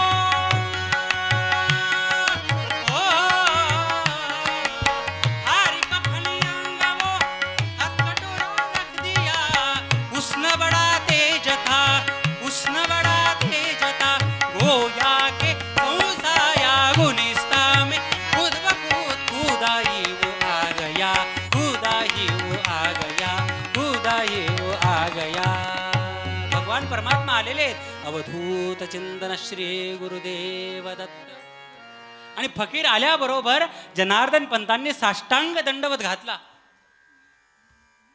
नाथ बाबा विचार करतायत अत्यंत कडक सोड्याचे असणारे अहो आम्हाला स्नान केल्याशिवाय देवघरात जाऊ देत नाहीत. आणि असे जनार्दन पंत एका फकीराच्या पाया पडतायत आणि दत्तदर्शन म्हणतायत. पण आता गुरुजींनी पाया पडलं म्हटलं की शिष्याला पाया पडणंच आहे. नाथांनी सुद्धा साष्टांग दंडवत घातला पण तो काही अंतःकरणातून नव्हता. दत्तप्रभूंच्या लक्षात आलं. जनार्दन पंतांकडे बघतायत आणि ते दोघं शब्दे विनू संवादू शब्दांशिवाय संवाद साधतायत. जनार्दन पंत सांगतायत अहो याच्यातील अभेद दृष्टी घालण्यासाठीच तुमचं दर्शन घडवतो. याला आणखी सर्वत्र ब्रह्मभाव जागृत झालेला नाहीये. बरं त्या फकीरासोबत एक कुत्री होती आणि त्या कुत्रीसोबत 4 पिले होती. आपल्या एक झोळी काखेमध्ये होती. त्या झोळीमधून शिळी भाकर काढली जनार्दन पंतांना, जनार्दन स्वामींना त्या कुत्रीचं दूध काढायला लावलं. त्या दुधाबरोबर ती भाकरी कालवली आणि खायला सुरुवात केली. एक घास जनार्दन स्वामींनी खावा आणि एक घास दत्तात्रेय म्हणजे साक्षात ते फकीर खात आहेत. नाथांनी कसं तरी वाकडं तिकडं तोंड केलं. अरे अरे अरे, काय यांचं सोवळं वेवळं, पण काय करावा, इलाज नव्हता. आणि सगळं खाणं झाल्यानंतर जनार्दन स्वामींनी तो कटोरा नाथांच्या हातात दिला आणि बाळा हा कटोरा धु म्हणे पाण्यानं. पाण्यानं धुतल्यानंतर आता हे पाणी फेकून देऊ नको नाथा, काय कर, हे पाणी प्राशन कर. आणि प्राशन पाणी केल्याबरोबर नाथांच्या हातापायातील सगळी शक्ती क्षीण व्हायला लागली. महाराज मूर्छित अवस्थेत पडतोय की काय अशी नाथांना वाटायला लागलं. नाथ म्हणायला लागले, अहो स्वामी, अहो गुरुजी मला वाचवा हो, अहो मरणासन्न झालोय, माझ्या निर्वाणीचा प्रसंग आला की काय, अहो स्वामी मला वाचवा, स्वामी मला वाचवा, हाक मारू लागले आपल्या गुरुजींना. त्यावेळेला जनार्दन स्वामींनी अत्यंत प्रेमपूर्वक अंतःकरणपूर्वक नाथांना जवळ घेतलं. नाथांच्या गालावरून हात फिरवत आहेत आणि नाथांचे हळूहळू डोळे उघडत आहेत आणि समोर बघतायत तर काय, 3 शिरे 6 हात, 3 शिरे 6 हात. आता फकीर दिसत नव्हते, साक्षात दत्तप्रभू दिसतायत. ती कुत्री म्हणजे कामधेनू दिसतीये. 4 कुत्रीचे पिले म्हणजे साक्षात वेद, 4 वेद दिसायला लागले. 3 शिरे 6 हात, 3 शिरे 6 हात. तया माझे दंडवत, तया माझे दंडवत, दंडवत काखे झोळी पुढे श्वान. वावा, काखे झोळी पुढे श्वान, काखे झोळी पुढे श्वान. दत्तात्रेय भगवान की. दत्त दर्शन झालं, सगळा भेद दृष्टीमधील निघून गेला आणि सांगितलं, बाळा ही दत्त प्रभूंनी साक्षात तुला अनुग्रह दिला, त्यांच्या मार्फत तुला शक्तिपाताची दीक्षा झालेली आहे. आणि हे सगळं अनुभवल्यानंतर आणि इथून पुढे मग नाथांच्या दृष्टीमध्ये ब्रह्मभाव जागृत झाला आणि नाथ म्हणायला लागले, जे जे भेटे भूत ते ते मानिजे भगवंत. प्रत्येक भूताच्या ठिकाणी भगवत स्वरूपानं बघण्याची नाथांची दृष्टी झाली आहे. म्हणून वाराणसीला जाताना गाढवाला पाणी पाजवतायत, याचा अर्थ गाढवात सुद्धा भगवान परमात्मा दिसतोय. देगलूरकर महाराज विनोदानं सांगतात की नाथांना गाढवात देव दिसला, कारण नाथ देव झाले होते, मग आपल्यालाच का गाढव दिसतं म्हणे. सद्गुरुनाथ महाराज की जय. हा नाथांच्या ठिकाणी ब्रह्मभाव जागृत झाला.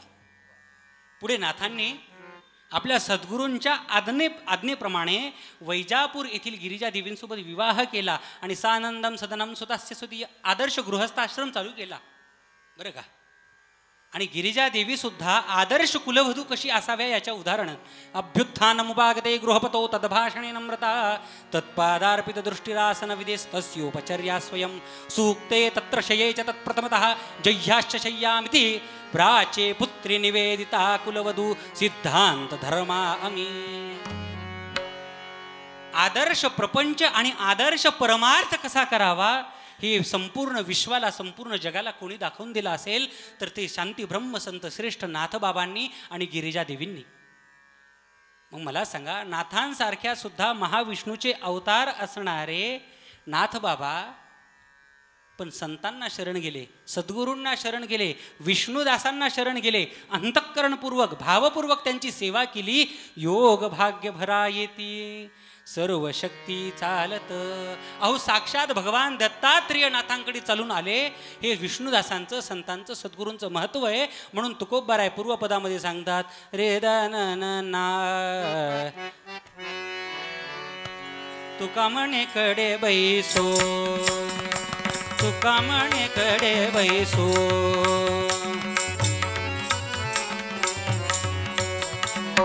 तुका म्हणे कडे बैसो, तेने असो निर्भर, तेने असो निर्भर, योग भाग्य घरा येती, योग भाग्य घरा येती, घरा येती, घरा येती.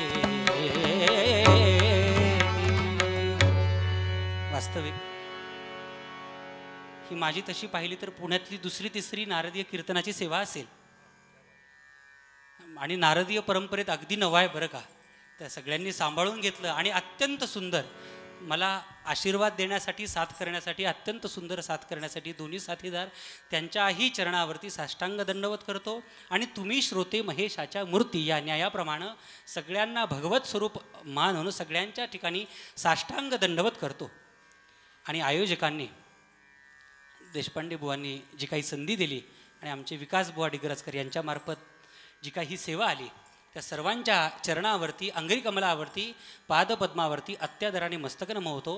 आणि रुक्मिणी प्राण संजीवन पुंडलिकाने सहज भिरकावलेल्या इष्टिका चित्तीवर अधिष्ठित असणाऱ्या आनंद अद्वय नित्य निरामय योगी ध्येय अशा श्री विठुरायांच्या अंघ्रिकमलावरती आणि पावन चतुष्कोनी वेदीवर विराजमान असणाऱ्या सद्गुरू श्री ज्ञानेश्वर माऊलींच्या सुकोमल पादपद्मावरती जगद्गुरू तुकोबारायांच्या सुकोमल पादपद्मावरती राष्ट्रगुरू समर्थ श्री रामदास स्वामी महाराजांच्या चरणावरती अत्यादराने मस्तक नमवून सेवेला पूर्णविराम. आणि शेवटी जी समर्थांनी भगवंताकडे मागणी केलेली आहे ती मागणी अगदी 2 ओळीत गाऊन सेवेस पूर्णविराम. कल्याण करी राम राया कल्याण करी राम राया राम राया कल्याण करी राम राया.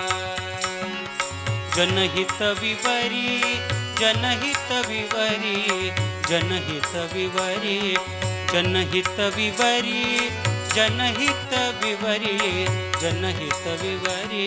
कल्याण करी राम राया कल्याण करी राम राया कल्याण करी राम राया कल्याण करी राम राया. आरती पंढरीश प्रभुची कमल जापती विठ्ठलाची. आरती पंढरीश प्रभुची कमल जापती विठ्ठलाची. ठेविले चरण विटेवरती सावळी घनश्याम मूर्ती. गळ्यामध्ये पुष्पहार रुळती फुले त्यावरी वैजयंती.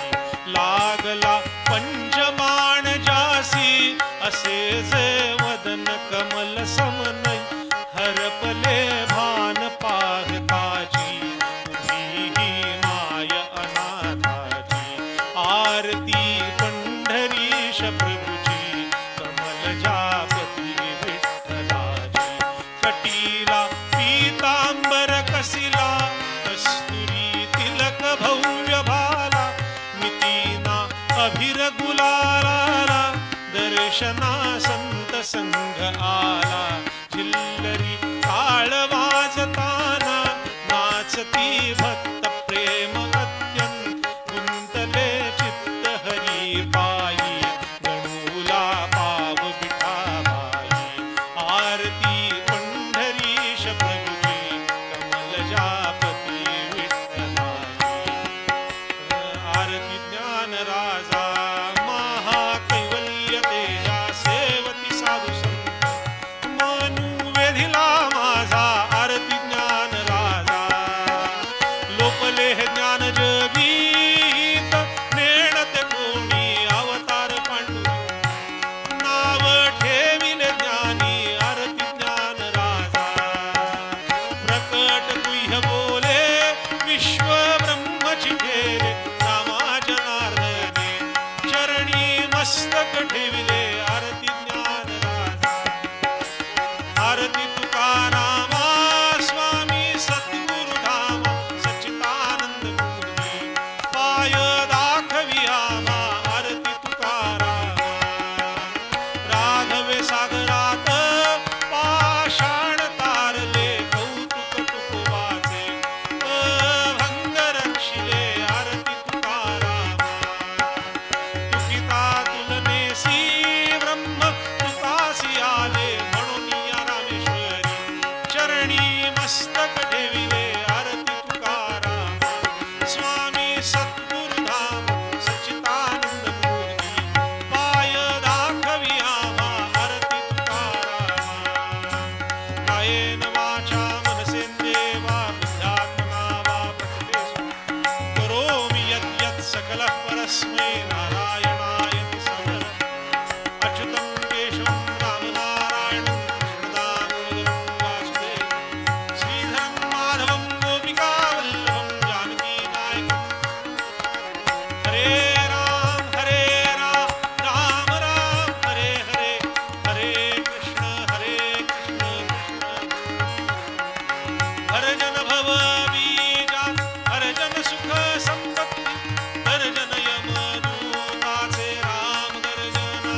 घ्यावा तुझे कारणी देह माझा उपेक्षू नको गुणवंता अनंता रघुनायका मागणे हे उपासनेला दृढ चालवावे भूदेव संता सदालव सत्कर्म योगी वय घालवावे सर्वामुखे मंगल ज्या ज्या स्थळी हे मन जाय त्या त्या स्थळी हे निजरू मी ठेवितो मस्तक ज्या ठिकाणी तेथे तुझे सद्गुरु खगे शासना शासना दानवांच्या जगत पावना पावना थारमेच्या तुटोना आम्हा नाम लावण्य कंदा पदी वासुदेवा मुकुंदा अनायासेन मरणं